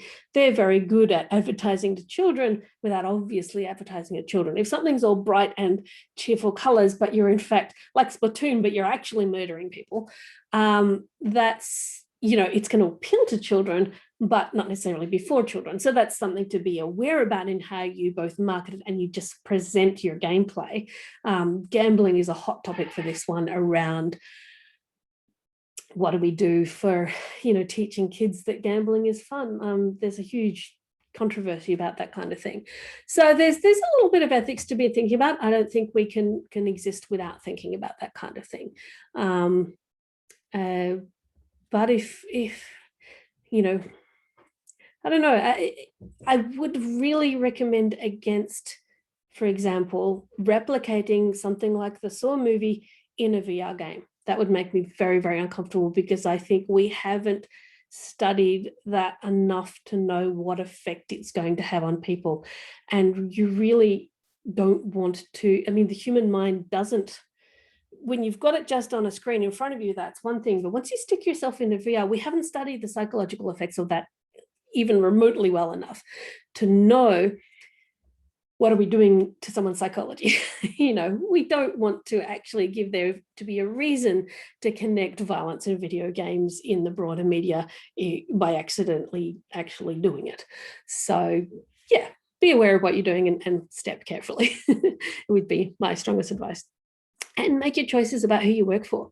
If somebody wants you to create something like that, make your decision. Do you feel that that's something you're okay with? If not, find a different job. Right, story is conflict. So basically, conflict creates drama. And by conflict, I'm not talking necessarily punch-ups or shooting people, but any kind of thing where you want something or your characters want something and something else is stopping that from happening. And put those two together, conflict creates that drama, and drama is what makes a story. Nobody's going to be interested in a story about Joe going to the shops and buying a sausage roll. But if you actually discover that it's a long way to the shops if you want a sausage roll, and you've got to go and like get through some challenges to get your sausage roll, then that's much more interesting than you have a story, and something worth. It's something that I struggle with my dear beloved grandma, who cannot tell a story to save herself, because in her mind, a story is I went to the shops and bought dinner, but nothing happened along the way. It's an incredibly boring story, and she takes a very long time to tell it. So we don't want to be grandma. We want to actually make good stories. So this is a fairly well-tested theory around the kinds of conflict that we have in the world. So we've got conflict between characters, conflicts against society or within society, with nature, with technology, the supernatural, fate, and the self. And I'll go through each of those in more detail. Okay, character. This is the obvious one and the easy one, and almost every game uses this to a point. Your protagonist wants something and somebody else doesn't want you to have that. Or somebody is trying to do something and you think that's wrong, and therefore you're trying to stop them. There we've got our conflict. Even within your NPCs, conflict creates drama, which creates interest. If you've got a cast of allies in something like an RPG game, or even just a linear game where differing people have different ideas about things, that conflict creates interest in and makes cinematics and the game experience more interesting. Even in a romance, there's still conflict. There's if you're just like, a dating game, you've got the different romantic partners, they want different things necessarily to what you want. And so the conflict and drama comes in finding ways to persuade them that you want actually the same thing. Games that use this as a primary source of conflict, the really obvious one is a fighting game, Mortal Kombat, Battle Royale games like not Fallout, oh God, I can't think of the name, the really popular ones. First-person shooters, that sort of thing. Even a racing game, you're trying to get somewhere before somebody else. That's, a basic sort of interpersonal conflict. Against society. So the obvious one is the evil corporation, the oppressive government that you're fighting against. Or maybe it's the you are a butterfly and everybody else is wasps, and you're trying to fit in with the other wasps, but it is not working. Oddworld, good example. There's so many people and they're doing awful things, and yep, Watch Dogs. I think Cyberpunk 2020, but I have not played it yet because it was such a basket case when it came out. So, but that tends to be in that sort of genre. And systemic corruption, even like Papers, Please is a really good example of that, where doesn't matter how hard you try, you cannot beat that system where you've got to suddenly make horrible decisions. But it also can be like adults can be the society. So if you're playing a game where you're the kids and adults are trying to stop you because they want you to behave a certain way, but you're kids, you don't want to do that. So there's the fight there. Not fight, but the conflict. Deus Ex games are all good ones of this as well. Nature. Any given survival game has got some of this conflict happening. Minecraft is the perfect example. Ark, Survivor, I can't remember the full one, Subnautica. Sub-Zero has more story, and so different kinds of conflict, but the base conflict of getting enough food, not being eaten by something, and getting shelter, don't starve. The whole point of that is that fight against nature and getting what you need, and unnatural things, but mostly natural things. And sim games, Sim City, and a tornado comes through or there's an earthquake, then nature's messed with you and there's conflict involved in trying to resolve that. Excuse me. Technology, fun ones. System Shock, 1 and 2. I really wish there would be another one. Love those games.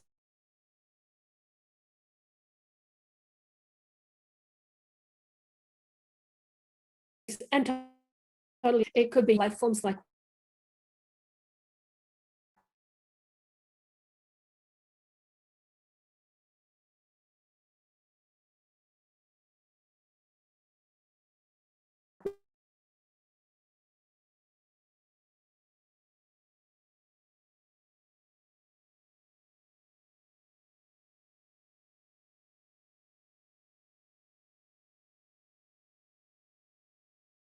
we see in front.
Sorry about that.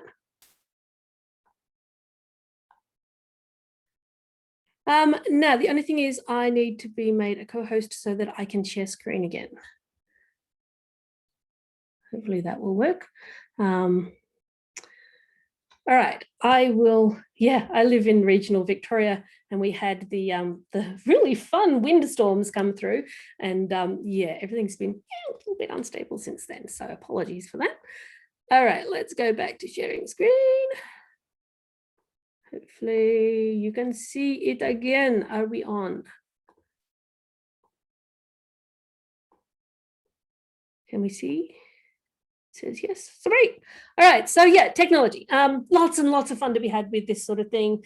Doesn't have to be the only conflict, but that primary conflict thing. You know, we have a lot of stories about AI going wrong, and there's lots and lots of fun conflict to be had from that. Then we have the supernatural. Yes, also lots and lots of fun. There's so much cool mythology and stuff to deal with to have this. Lots and lots of horror stories deal with this kind of topic, conflict. Even magic, even if you're not trying to actually destroy or kill things that with the supernatural gone wrong, it could be, you know, magic gone wrong, like the Magician's Apprentice kind of level of, you know, you did a spell wrong and you've summoned the zombies and now you're riding that dinosaur or whatever to go and try to put everything back like it should be because your magic went wrong. Or a Harry Potter story where maybe Harry Potter's probably not the best example, that's actually a lot of fighting, but a story where you're just like at a magic school and you're trying to learn and achieve and become the best magic user you can, and dealing with all the conflicts involved with that. So even aliens I'd probably chuck into supernatural, although they could also be character. Depends how alien your aliens are.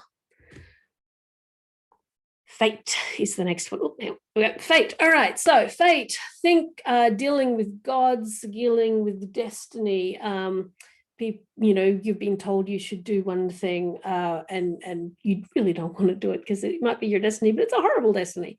Maybe you're destined to destroy the universe and you actually kind of like the universe. So, the whole conflict around the game is trying to avoid that fate. The Outer Wilds, if you've played that, it's a really interesting one around fate because I don't want to give away too much, but fate has a really big part of everything you do in that and the resolution of the game. And it's a very non-obvious example of that kind of thing. Final Fantasy 13, you're dealing with a lot of religious kind of predestination kind of thing. Hades is another one. Hellblade Senua's Sacrifice and Majora's Mask all deal with that kind of theme and that kind of conflict. And the self. This is a fun one. I had actually kind of a hard time coming up with this, so I reached out to the Game Writers group on Facebook and they came up with some great suggestions of games that do this. So self is that internal conflict. It stems from a debate happening within the character, which might originate from their combinations of their expectations, their desires, duties, and fears. And to get what the character wants, usually that'd be your protagonist, but it also that kind of conflict can be with your NPCs or other story in the game. It's a choice they have to make that threatens to change the fabric of who they are. So it's a really interesting internal conflict. Good examples of this would be the original Prince of Persia trilogy, Night in the Woods. A lot of the conflict in that is around the protagonist's awkward social life and poorly treated mental illness. Depression Quest, absolutely. But it's definitely not just around kind of the therapeutic games. It's definitely something we explore in lots of ways. I really like games where I can see that there's a struggle happening and it's either the main character is trying to overcome something about themselves that they don't like and they want to change, or they are presented with an ethical choice and therefore you as a player get presented with that ethical choice and have to make decisions about how you want to kind of express yourself to the world. So yeah, it's a fun one and lots of fodder for more exploration. I think it's underused so far. All right, so let's get into some more detail. Creating characters. This is the fun part. I love creating characters. So the people, places, organizations, and societies of your game are all characters that interact, they come into conflict, and they create the drama of your game. Even you might want to think about your gameplay as a kind of character. If it's it is a key part of the player experience, and if you think of it as a character, then it helps you you can define some really interesting things and make some decisions about how that conflict works as well. Not in terms of just make it hard for the player, but things that the player must overcome or achieve in order to play the game effectively. Platformers are probably good examples of that because they're quite tricky to get right sometimes. Excuse me. So most stories are about conflicts between people who want different things or something that's stopping the main character or the player from doing what they want to do. Actors often ask that question, what's my motivation?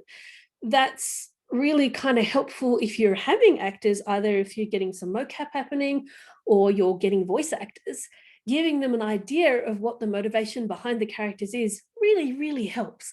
I don't know if you ever played, what was it? It was Anthem, I think, that had Peter Dinklage in it.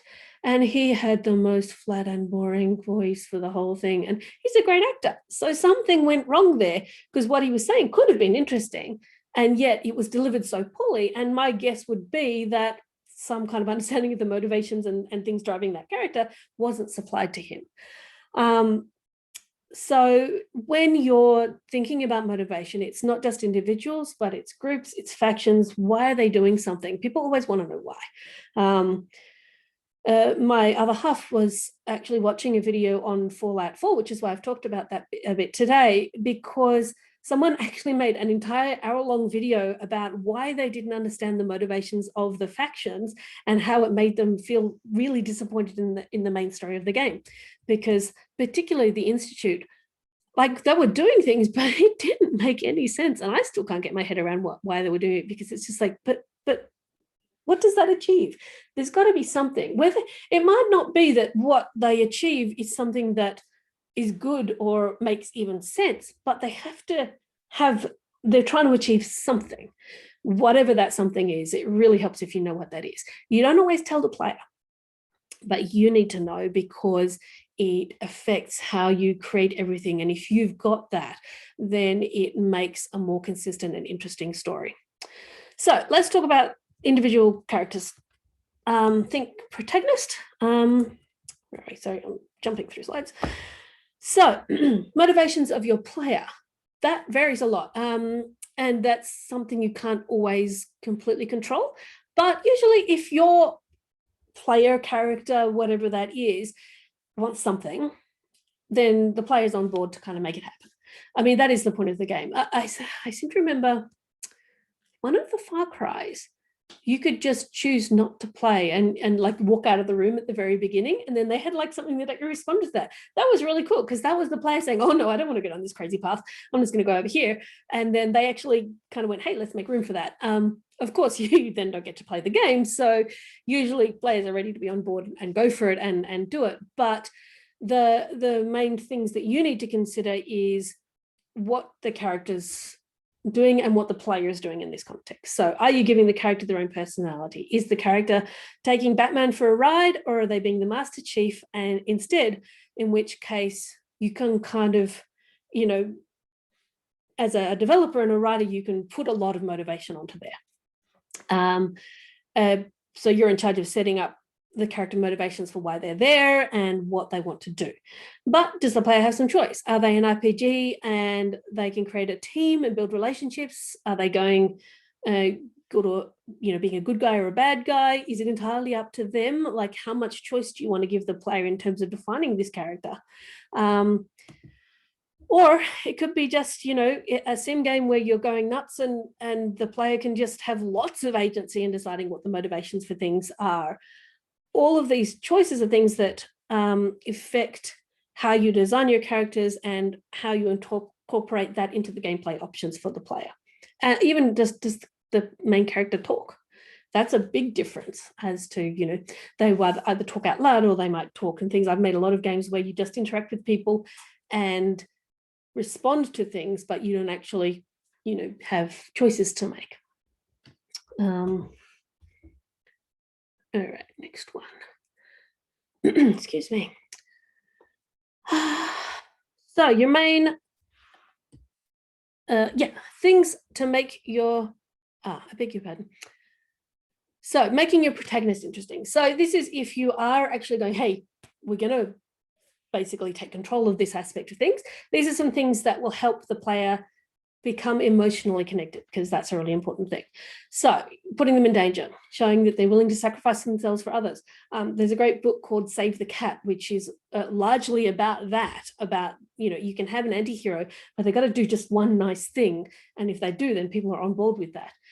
Show that they, you know, they might have been downtrodden, they're the underdog, and we're all for that one. Share their painful past, show that they're brave, and if you're doing like a Sim-style thing, actually looking after them. You're a caretaker. Animal Crossing is all about taking care. Excuse me. And looking after people in a way, or looking after your own farm and that kind of thing. So, antagonist. Who are they? Why are they stopping the player? What's going on? You want the antagonist also to be interesting. They have to have a reason for doing what they're doing, and then think about how is what they're wanting making things difficult for the player, and what are they willing to do to achieve what they want? Are they up to killing the player, or are they just going to mess with them? Like, where are your boundaries on that, and what they do and their motivations then affect the player and how they do that. NPCs. So what do other people want? Are they helping or hindering the player? Do their motivations make sense? You know, what's their end goal? What are they trying to individually achieve? The really cool thing is they can help the player understand their own motivations or understand the main character's motivations. And that's okay if they're complex or simple. For example, if your NPC wants to kill all of the mice in the forest, you're going to be curious, why do they want to kill all the mice in the forest? Maybe they're busy making tiny little machines that infiltrate people's letterboxes. Okay, cool, we'll help you do that, but why? It's more interesting if I know why I'm doing a thing, because reasons is never a satisfying answer. It doesn't mean like the NPC says, I want to build tiny machines to go into everybody's letterboxes because blah, blah, blah, blah, blah, huge amount of exposition. You don't necessarily want to do that. But setting up a mystery that there will be an answer to, that's kind of fun. And that's really engaging for a player to go, actually, I want to explore an interesting thing. To make characters interesting, they're messy. We love hating them as well as we love loving them. So making characters interesting that we can hate is really fun. Weaknesses make them interesting as well. And particularly this applies to the question earlier around how do you quickly make people, NPCs interesting, is one of the other things, is give them a strong motivation and demonstrate that very quickly. They really want something. When somebody really wants something, we as empathetic beings want it with them. If you've ever seen The Wrong Trousers, which is an Aardman animation, partway through that, you switch perspective to the penguin and suddenly you're on board with the penguin conducting a heist. And even though he's the bad guy, it's kind of engaging. You're sort of reading through him a little bit because that's that strong desire and strong want. If you demonstrate that in your NPCs, it makes them interesting. And having NPCs that have relationships to each other makes them interesting as well. I loved playing the Mass Effect games where you'd be on the elevator and they'd have a conversation, or in Dragon Age where after a while, as I used to end up taking different characters along with me because they'd have a conversation as we go, and that was really, really interesting. You got to learn more about them. It was sometimes quite funny and clever, and really, really helped me relate to those characters more.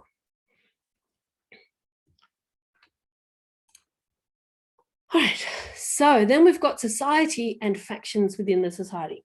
Why does this matter, what they want or what their motivations are? Like, world domination is what everybody wants, right? Except, maybe it helps to know what's going on and why. Different wants on the galactical level can create really interesting conflicts and great stories. Different factions of kids at high school gives plenty of fodder for conflict and interest. Having understandable and relatable motivations will help your player immerse themselves in the fictional world, since you've gone all to that effort to create it. So we know the Empire wants to control everything, and that they're evil, but it helps to kind of know a little more sometimes. I don't know. Alrighty, a little bit conscious of time, but one other thing, motivating your team.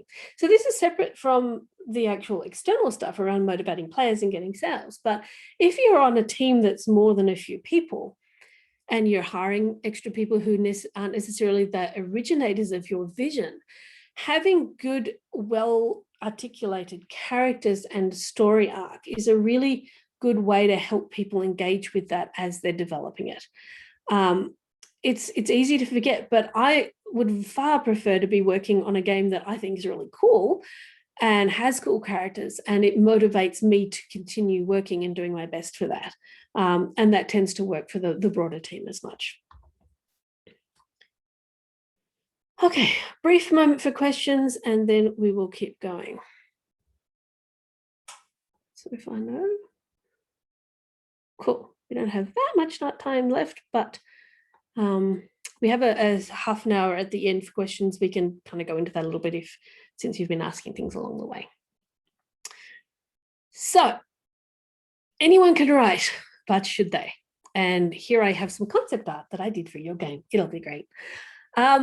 It's a craft. Like anything, learning, as you can see here, there's quite a bit to think about when it comes to creating narratives for games. It's not something that you can just ask somebody from QA to do. That's not disparaging QA. but it's not their job and it's not what they've worked on. And the reason I say that is that ever so briefly on one project, one of the guys in QA, while I was on leave, decided to try and help, and it was painful. So yeah. So the question is, do you have the time? So if you are not a writer already, have you, has the person got time to develop the skills in narrative design and writing enough to make the game story, characters and dialogue into an asset rather than something that players complain about? If the answer is yes, that's cool. If you're doing a one-person show, you're developing, you're a coder, you're an artist, and you're developing that story by yourself, that's fine. That's totally legit. People have done that. It takes a time, it takes longer.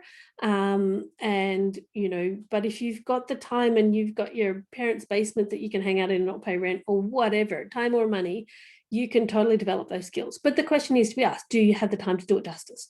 So if you don't, you probably need to hire someone.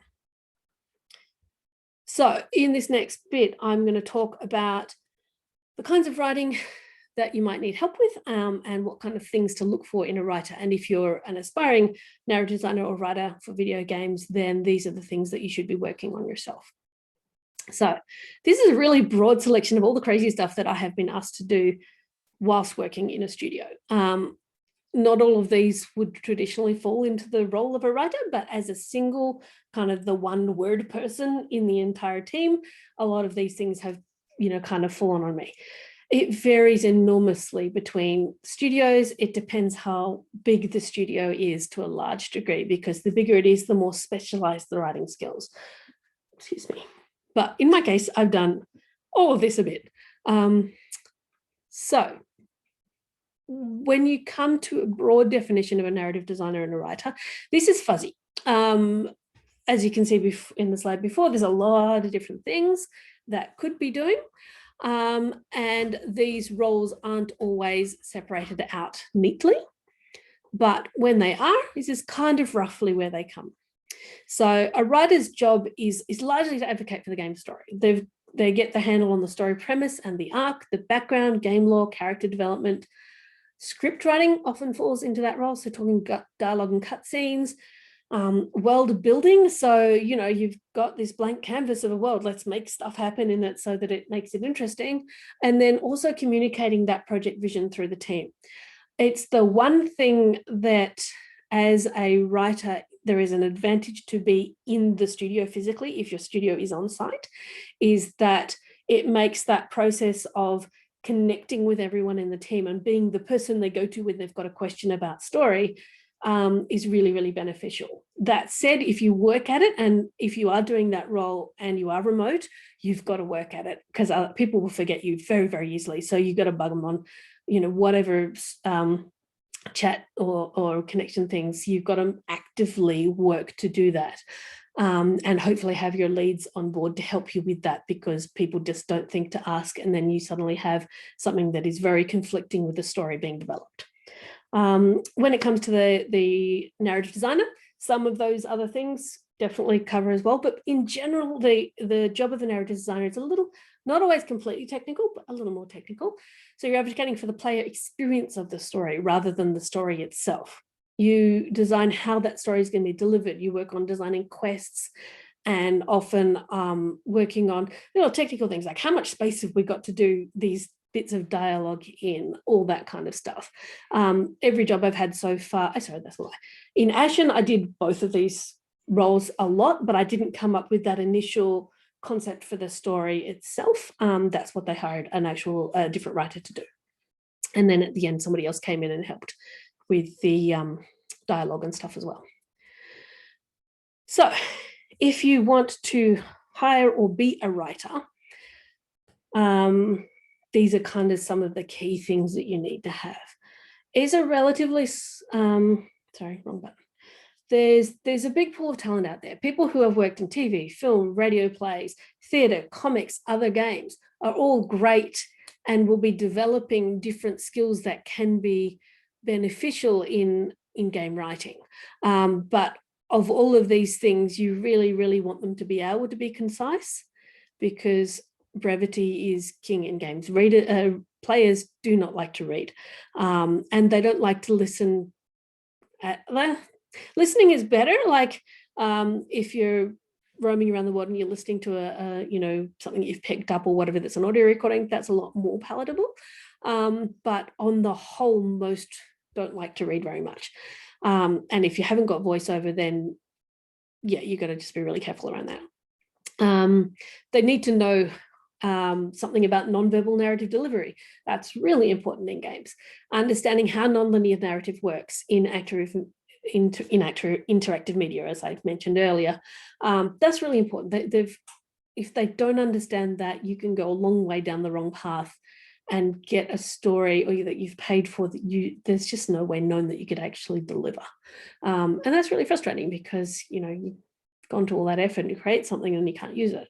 And particularly really good skills around story and character arts and understanding that story structure and how to build satisfying stories that have hooks that can be open to DLC and all of the extensions that you might like to have. Narrative designers really need to understand the game development process, the iterative nature of development. This caused heartache for me so many times.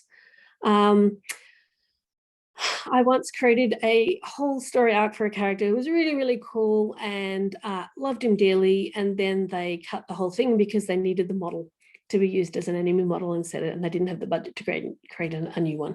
And so, you just got to kind of go with the flow and this sort of thing, that flexibility. An ability to define quests and also make sense when we talk to programmers and designers. Being able to speak at least some of the language really, really, really helps, because not being able to do that, it's a barrier and you don't want any barriers. Some game engine experience helps and understanding how it works. But if you can, even if you're not great at Unity or Unreal, knowing how to ask for features is really helpful. To say, I need the player to be able to do this and think through all the kinds of things. Enough to have a conversation about that is beneficial. Really, really careful keeping records and backing up of data. You do not want all of your text to live in the game engine, because if you haven't got a backup of it and you don't keep it current, and that gets messy towards the end if you're making lots of little changes, that's a pain in the ass. But it's so vitally important, because somebody can actually just delete a whole branch, or just before you know it, what you'd done and spent 3 weeks developing is just gone. And then it's just, it's pain. So don't avoid the pain. Understanding different ways you could deliver a story and how to effectively keep players engaged without being overwhelmed, and patience. Patience is really important. That's the kind of thing that you need. Hang on, I missed one. So if you can only hire one, you're trying to ask for kind of like what I was. I had reasonable writing skills in terms of dialogue and stuff, and enough concept of narrative design that I really kind of picked that up as I went. However, I have learned an awful lot since, and I will continue to learn. There's a lot to know. And so particularly around the design skills, working with League of Geeks, I very quickly learned how much I didn't know. That was a really good thing to sort of go, oh, okay, this is a much bigger kind of world of understanding that I hadn't achieved yet, which is good. You'd be dead if you weren't learning. But often you can split them up. So it's rare to have, unless it's a very large studio, to have a writer or narrative designer on staff all the time. So what writers can do for you at the beginning of the development process is help with the concepting. I've done that a few times. I did that for The Unknown Patient, which is a VR experience. I sat down with them for a whole day and workshopped their concept, how they were delivering the story and everything, and that's all. So just one day's work, and really went over the whole thing, looked at their story, looked at how they're delivering the story and all the other things, and basically, sat in a room together for that day, and hopefully they've got something that they could then go on and work with. A writer or narrative designer can both help in pre-production. That's what I did with League of Geeks, was basically help build the world, build the characters, really set things up so that when they got into development, they had everything that they needed. Sorry, that's my cat. in production, a narrative designer and occasionally a writer, depending on whether or not you're connected, is a great one to have as well. So that's when you're actually putting the content into the game. Near the end, a writer as well as narrative designer can help, because that's where you start looking at your, let me think, that's when you, sorry, I'm just going to get my other half to let the cat out, so she doesn't keep yelling. Sorry. So yes, near alpha is where you've got your writer can come in and help polish things. So think about your dialogue and stuff, especially if you're getting it recorded. And then post-production, you've got DLC, all the extra stuff. So this is what sometimes happens. So you get a call as a writer or a narrative designer, and they've kind of made most of the story. It's about a cool dolphin with a gun for a nose, and it's running around the ocean shooting everyone, and they want everything to make it all make sense. And then you're retrofitting a story. So you're like, okay, I'm going to be super, super busy. It's going to be messy. It can be done, but it's not ideal. You miss things like having consistency of theme. It can be so much better.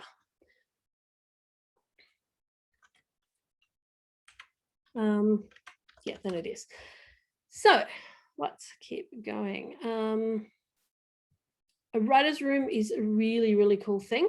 So that's when you get more brains together to workshop the story. I did this quite a lot with League of Geeks. The kinds of people that help with this is your creative director, your lead designers, your writer, narrative designer, if you've got one or both are of the same person, your art director and your audio director, all people who interact with the story in really meaningful ways. Once you go beyond that small number of people, it gets unwieldy. Too many ideas and it's too difficult. Even that number of people, with League of Geeks, we did it all online because of coronavirus, and that was painful. It's so much better to be in a room and literally just putting things on post-it notes on the wall. All the Miro boards or anything else in the world don't help as much as being able to physically write and put things on a wall. I'll skip that because we're running out of things. So the last section is kind of around just a little bit on how you deliver the story. So breadcrumbs are your friend. Do not throw the entire story at them in a half-hour cinematic at the beginning of the game. Please don't do that. I really, really, really enjoyed Death Stranding, but oh my goodness, the end was so long. And it was like just, I was not expecting effectively a movie to wrap up the game with a little bit of interactivity stuck in the middle of it. And so that's an unusual experience. It was very much, an individual kind of approach to things, but breaking story into chunks and really small chunks, give them breadcrumbs, give them things to discover. Have versions of your storyline that this is the bare minimum viable story that a character, player needs to understand in order to successfully play and enjoy this game. And then this is all the extra fun stuff that we can add in books, in world items, is discoverable things of characters they can interact with, that they can build up this bigger and bigger idea of everything, and then create huge amounts of fodder for, wiki pages where fans go in and fill out stuff and share things. So that's your better option. Environmental storytelling is massive, and I haven't been able to connect with artists as much as I like at the right time to really, really do well with this. But think about things like, you can hear something like a helicopter, but you can't see it. That tells the story. It gives room for the player to fill out the rest of that story. The second one was from one of the Fallout games, I think. So that, there was a party. Oh, sad. A wall of family pictures, one of it has half of it missing. Okay, now you're imagining who was in that and why is it missing. Then a door with scratch marks around the handle. Any of these things are just random stuff that I've kind of either pulled out of a game that existed or just thought of on the fly, that make for interesting things that talk to your game's theme, talk to the kinds of conflict that you want the game to have, and really make sense of it all. So environmental storytelling is pretty cheap, really worth doing, because all you need is just to take in-game assets and arrange them nicely. That just tells a little bit of a story of kind of what happened, and then give room for that player to come up with the rest of it. Item descriptions. These vary hugely in games. This is a very small selection of the kinds of things you see. I had a lot of fun with Yonder making truly awful puns or little dad jokes that went into some of the item descriptions. But in Ashen, we kept them really minimal. You serve an item description serves some basic stuff, but in say the Outer Worlds, they every item kind of description has a bit of story that talks about how this came to be, a little bit about the world, all that kind of stuff. So that was a really great way to add a little extra stuff. But it varies, depends on what you want to do. It depends. You need to make these decisions early. You need to know how many items they're going to be, how many descriptions you therefore need, what you want to say about the world itself, and how likely the player is to sort of want to have that kind of information. It really depends. And you've also got to put the practical stuff of, what does it do? How do I make it? All that kind of stuff as well. Another one, journals, books, little encyclopedias that develop as you play the game. These are great ways to add story. The one on the bottom right was from one of the Uncharted games. They did a really cool journal with lots of pictures and in particular suggestions on how to solve puzzles, which were great. Then we've got audio. Okay, this is a big topic and I probably won't go into it terribly much.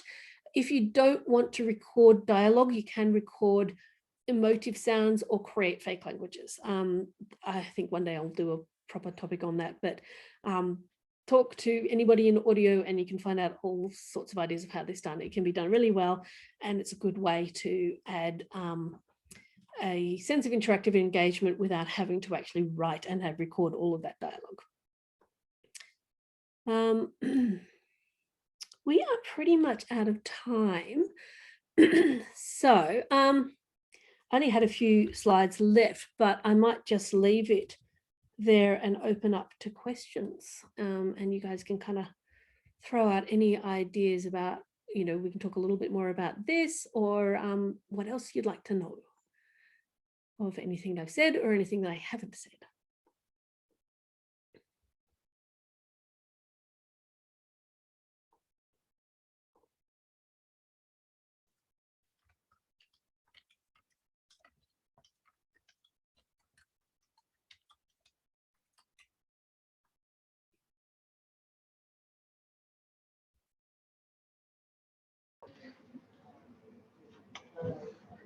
Excuse me, thanks. Hello. Hey, Max. Hi. So can you just pop in the chat, participants, if you can see and hear me, please? Just a quick yes from one of you. Okay, great, thank you. Well, thank you so much, Anna. Absolutely so informative, so much information there. Absolutely fantastic questions. I think there's a lot to go away and think about there. I suppose one of the questions that we will get will be, are we able to have access to the slides? So that's something that Anna and I will talk about after this.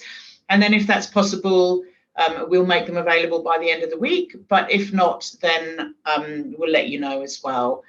So like I said, just a huge amount of information, lots to go and take away. I've learned a lot myself. Thank you, Anna. So what we'll do now is we'll kind of open up to questions. I think if we could use the chat box for that, that's probably going to be easier so we don't have to monitor the Q&A and the chat box. So we've got approximately half an hour for questions. So we'll start wrapping up at about 5:02. But please go ahead, shoot away, ask any questions that you like, and Anna will thank you so much again for everything. It's been invaluable. So I'll hand back over to you and take it from there. Thank you.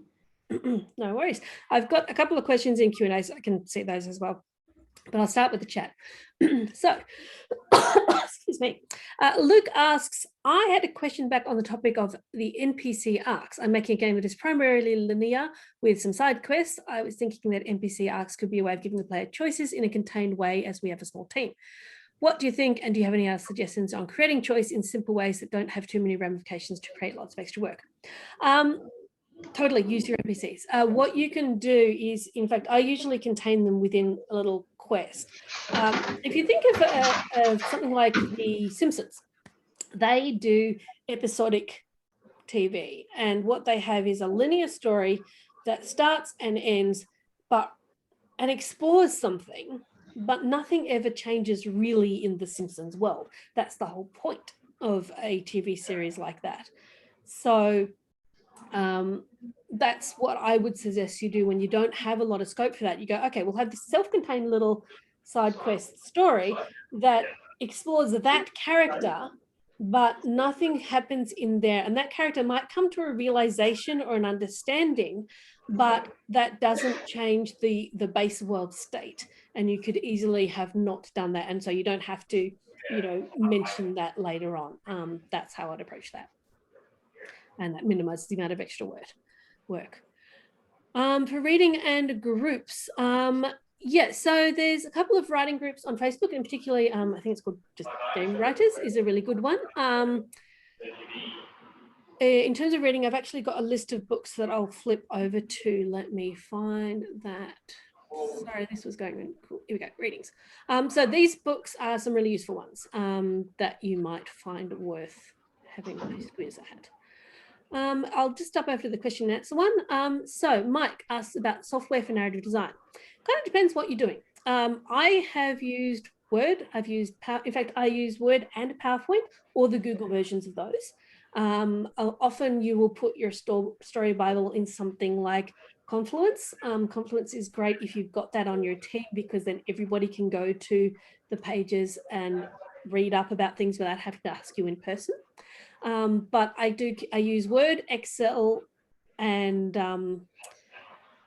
PowerPoint to create things, but I have used Miro boards or anything that can visualize stuff. It's really cool to have something where you can actually plot out a quest and then have all its branching and that kind of thing. There's software specifically for developing games like Twine and various other ones that you can use and at least play with to kind of test things out. They're quite good, particularly if you're dealing with something that's branching. It can get really messy really, really quickly. So having, some tools, but honestly, just the basic normal, word processing and spreadsheeting tools are great and really practical to use. And particularly what you create, other people need to be able to see. So if you've got Visio, but nobody else does, that's not going to help. The writing content has to be visible. So the other one, Elle asked about reading, so that's cool. What is my process for creating characters? That's a really interesting question. I think about the world setting first. And then I think about the needs of the story. What is kind of happening in the story, and combining kind of the world setting, the theme, the story. And honestly, I'm such an omnivore consumer of lots of different kinds of media and watching people that I go, okay, that was really cool. And I can take this concept of like, what if somebody was like this in this context? And then suddenly I've got a character who's interesting. Or, we need an interesting villain and we want to explore the themes of loneliness and trauma. How do we let's take somebody who has experienced the loneliness and trauma in their life. How did that make them behave? What did they want to do to resolve that within themselves? Suddenly I've got a character who has a motivation and has something interesting, something that's happened in their lives that has caused them to behave in a certain way and consistently so, which then gives us a character to play with. So that's the kind of thing that I tend to do. How do you show a player the importance of an item without potentially disrupting the flow of gameplay? Interesting question, Brandon. You're making a narrative-focused game centered around memories, and the items are from the character's memories. Generally, if a character picks something up, they might comment and say, this looks really interesting, I'll look at it later, or something like that, and then you stick it in a menu. Have a journal or a notebook or something where they can, even just an item inspector in their inventory, where they can actually go into it and then read more about it. So you give the player the choice. Players expect to interact with items and to see them, and if they can pick them up. And if they don't physically pick them up, like they're looking at a picture, then you just kind of take a picture of that and have the picture of, I saw this picture in the room and it made me feel these things or think these things. And then the player chooses the pacing. When they're ready to take a break from active gameplay, they can go into their menu and have a look at it. Do I feel generative story, at least story which is flexible, can work in a fixed or generated world?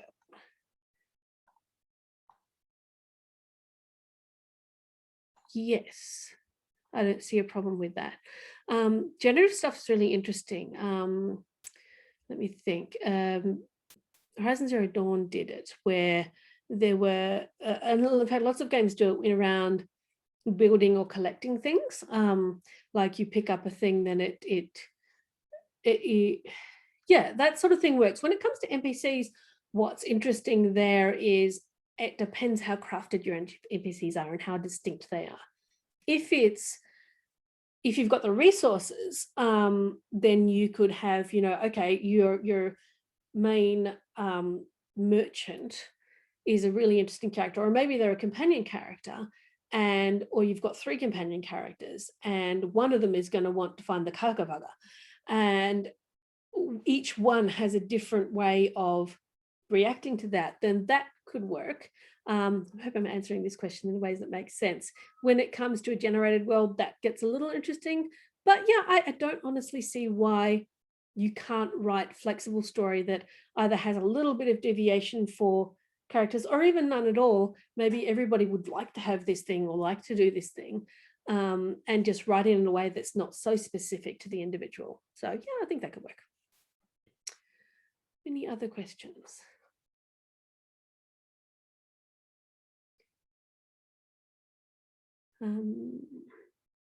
Also, you can contact me. I am terrible at Twitter, but I am getting better. So I do actually look at it, which I didn't do for a very long time. So feel free to get in touch with me. Environmental storytelling, yes, I believe a game can be done only with that method. In fact, I can't remember her name or the name of the game, which is not helpful, but there's at least one game I know of that does that. Basically, and then that's something to really think about, is that words are not everything when it comes to game story. In fact, words are, the less the better. Less is more. Unless you're dealing with an RPG where you've really finely crafted everything, there's so much that you can do with the environment. And emergent gameplay is a really key thing as well. You throw somebody into a setting and you've laid out the stuff, and then the person explores that setting and makes up the story. You just need to give them enough to go with, so that there are many possible interpretations of this situation. And then the fun part for the player is either to discover what the story actually is, or to just kind of go through and make up the story that's their idea of how to do it. Yeah, that'd be the main thing. How to stay on top of trends. Oh Lord, it's a pain. Honestly, the main thing I would suggest is pay a little bit of attention to things like E3, or any regular announcements of major things that are coming out. Even, just have a look at, top game. If you Google like top games of 2021 so far, then somebody's going to have written a newspaper article around it. What else? I don't have time to play every game at all. So I actually quite often watch Let's Plays. So if I want to get a feel for a game, know how it's doing its story, know that it's, is it worth my time? Do I have, something, that I should actually invest in and go and play, then do that. But also don't try to be across absolutely every kind of game ever, because there's a benefit in specializing a little bit and knowing what you like. For me, I would have a harder time working on a sports game than I would working on a role-playing game, or working on a open world exploring game, because those are the kinds of games I like to play. So, or in fact, I would love to work on an FPS. That would be awesome. Because again, those are the kinds of games I like to play, but puzzle games, not so much. But, you know, hey, I'm open to things, but I know when I'm marketing myself to somebody who's looking to hire someone, I can say, these are my really good strengths. And these other things, I just don't have the time to be good at everything or to know about everything. What else? Text-based game, Luke asks, do I have a session on cheap audio options as I'm thinking of switching after alpha? In terms of actually voicing it, do you mean? Right. That's fun. So voice actors are not cheap. And there are some things, it depends a little bit. If it's all text-based though, that's kind of big, particularly if you're ever considering localization. Localization can get really expensive really fast. So you've got to be really, really conscious of that. I wouldn't recommend, like, if you've got, the pitfalls with getting dialogue recorded is things like, do you have a plan to expand your story where that character is going to continue? Because if so, then you need to have an agreement with the actor that they will be available to voice future versions. That can get quite expensive over time. So I wouldn't say that there are terribly many cheap audio options, because bad voice acting is worse than no voice acting. Particularly in a text-based game. If you've got a text-based game that's actually really highly text-based, then people aren't going to be too bothered by it. Some clever things you can do is like just have a bunch of games. Yonder did this, where the audio team designed just a vocal responses like and literally, you know, we just got some friends and us, you know, a couple of voice actors and a few people to record different sounds, to then use the technology to create an appropriate vocalization in response to things that you say as a player. So if they're happy, they'll make the happy sound. If they're unhappy, they'll make the unhappy sound, and so on, and get variations of that. That's a lot cheaper than recording actual dialogue for everything. Divination, I think Divinity 2, so Divinity Original Sin, did a really interesting thing where they voiced part of it. So the initial kind of interactions and stuff, you had vocal, like proper voice acting and everything, but then later on they didn't. And that was a really interesting approach that I found odd, but didn't bother me too much. And that was an economical approach, because it's a huge game, and so you couldn't voice absolutely everything. Would I use similar concepts for animated films? That's an interesting question. When it comes to theme, story structure, all of those sorts of things, absolutely. Creating your characters, yeah, those things spread across everywhere. Even the environmental storytelling, 100%. There's this great, I think it's a book called 3 Cuts of the Knife, and in film and definitely for animated films and stuff, what you place in a set or in a scene, the same as in theatre, it's going to be important. This is really important for VR, because you need the things in the environment to be saying something about it. So yeah, with animated films, a lot of these concepts work well, except perhaps for the branching and all that kind of stuff. That gets a little kind of hard to do in linear media. Tips of directing voice actors. Ooh, that's not my specialty. But the main thing is, if you can at all possibly be there, because sometimes you will have written a tongue twister without realizing it. And whatever you do, if you're doing it, read your stuff aloud first to make sure you haven't done that. But even so, you might get an actor who finds a particular thing challenging to say. If you can be there, then you could rewrite it really quickly. You do not want a non-writer to be rewriting things if you can at all possibly avoid it. The other thing is that actors can really easily misinterpret when they're just given a spreadsheet that just has 100 lines that this person says. Without context, that's really hard for them. Like, you know, if I'm going to say, you know, there are, you know, there's 3 men over there. I could be saying, hey, there's 3 men over there, or there's 3 men over there. Oh God. How a voice actor says that thing changes enormously, because the context will say whether they should be alarmed, happy, unhappy, whatever. Giving them those cues really, really, really helps, because Often they don't know the other people who are saying things. They'll be recording on different days. This probably works for animated films as well, although you'll notice a lot of times they'll get the actors into the same room together. But if they don't have that, you've got to give them that extra context. And you can't rely on somebody else to read the other lines because they may not be any good at doing that. How does the skill set for film translate to writing for games? Yes, it does translate. So screenwriting, let me think. Understanding what makes a good story, hands down, definitely helpful. Understanding how to create interesting characters, definitely. In terms of dialogue writing, that's a really important skill. The main thing when you do that, that's different in film. Like if you're doing cinematics, but even if you're doing cinematics, controlling budget, unless you're on a AAA game, where they've just got thousands of dollars to throw around with no trouble at all. Most of the time you have to write concisely and effectively. So you need your dialogue to be really tightly controlled. So, you know, I mean, good screenwriting will do that anyway. You don't want long, you know, monologues most of the time. In general, you want your words to get the biggest bang for their bucks. So in games, that's just even more critical than it is for film. So yeah, if you can get your head around the non-linear stuff and how that affects, you know, just if a player does it like this, how would that affect this? Then you'll be able to translate those skills. But I'd practice doing a little bit. Everybody talks about using something like Twine, and I'm totally get that. It's a tool that creates interactive stuff. It's a web-based tool and lets you use hyperlinks to connect things together.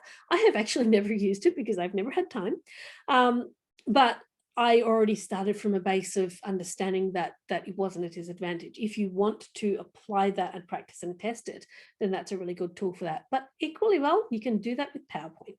PowerPoint, you can create hyperlinks that jump around the PowerPoint spreadsheet. Have a play with that. Like literally just create buttons that, you know, take you to different pages with different responses to the story, and suddenly you've explored the idea of nonlinear narrative.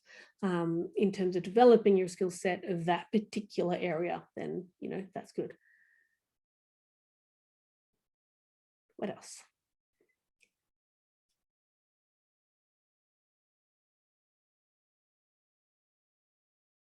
Well, I think we've just about covered everything that I can think of. Yeah, so yeah, feel free to tweet me, send me an email every now and then. I'm not great always with responding in a timely way, but I do my best. If I'm overwhelmed, it might be a bit more challenging, but yeah, and look up Game Writing on Facebook. That's quite a lively little community. It's not a silly question. Nothing is a silly question. Extra tips or resources. What I would actually do is do some Googling.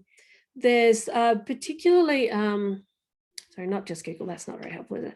Let me think. The book Robert McKee's Story is a really good one. And for unusual storytelling and thinking about that as well, there's a book that I didn't put up here, I apologize. It's called Women Who Run with the Wolves. Women Who Run with the Wolves. And it's a really, with the wolves. Oh goodness me, I can't write. Wolves, as in the things that howl. So that is, hang on, I'm going to write that to, sorry, I just messaged it directly to one person rather than, here you go. Women Who Run with the Wolves is a great book. It looks at some different ways of storytelling, and it's a really fascinating exploration of myth and theme and things like that. So it's a good one. Robert McKee's Story is a great one. And there's lots of things you'll run across when you're looking for information about coming up with themes. You'll run across a lot of things that are talking about literary themes, not quite as useful, but still interesting. Excuse me. So yes, if there is nothing else, I am happy to wrap things up.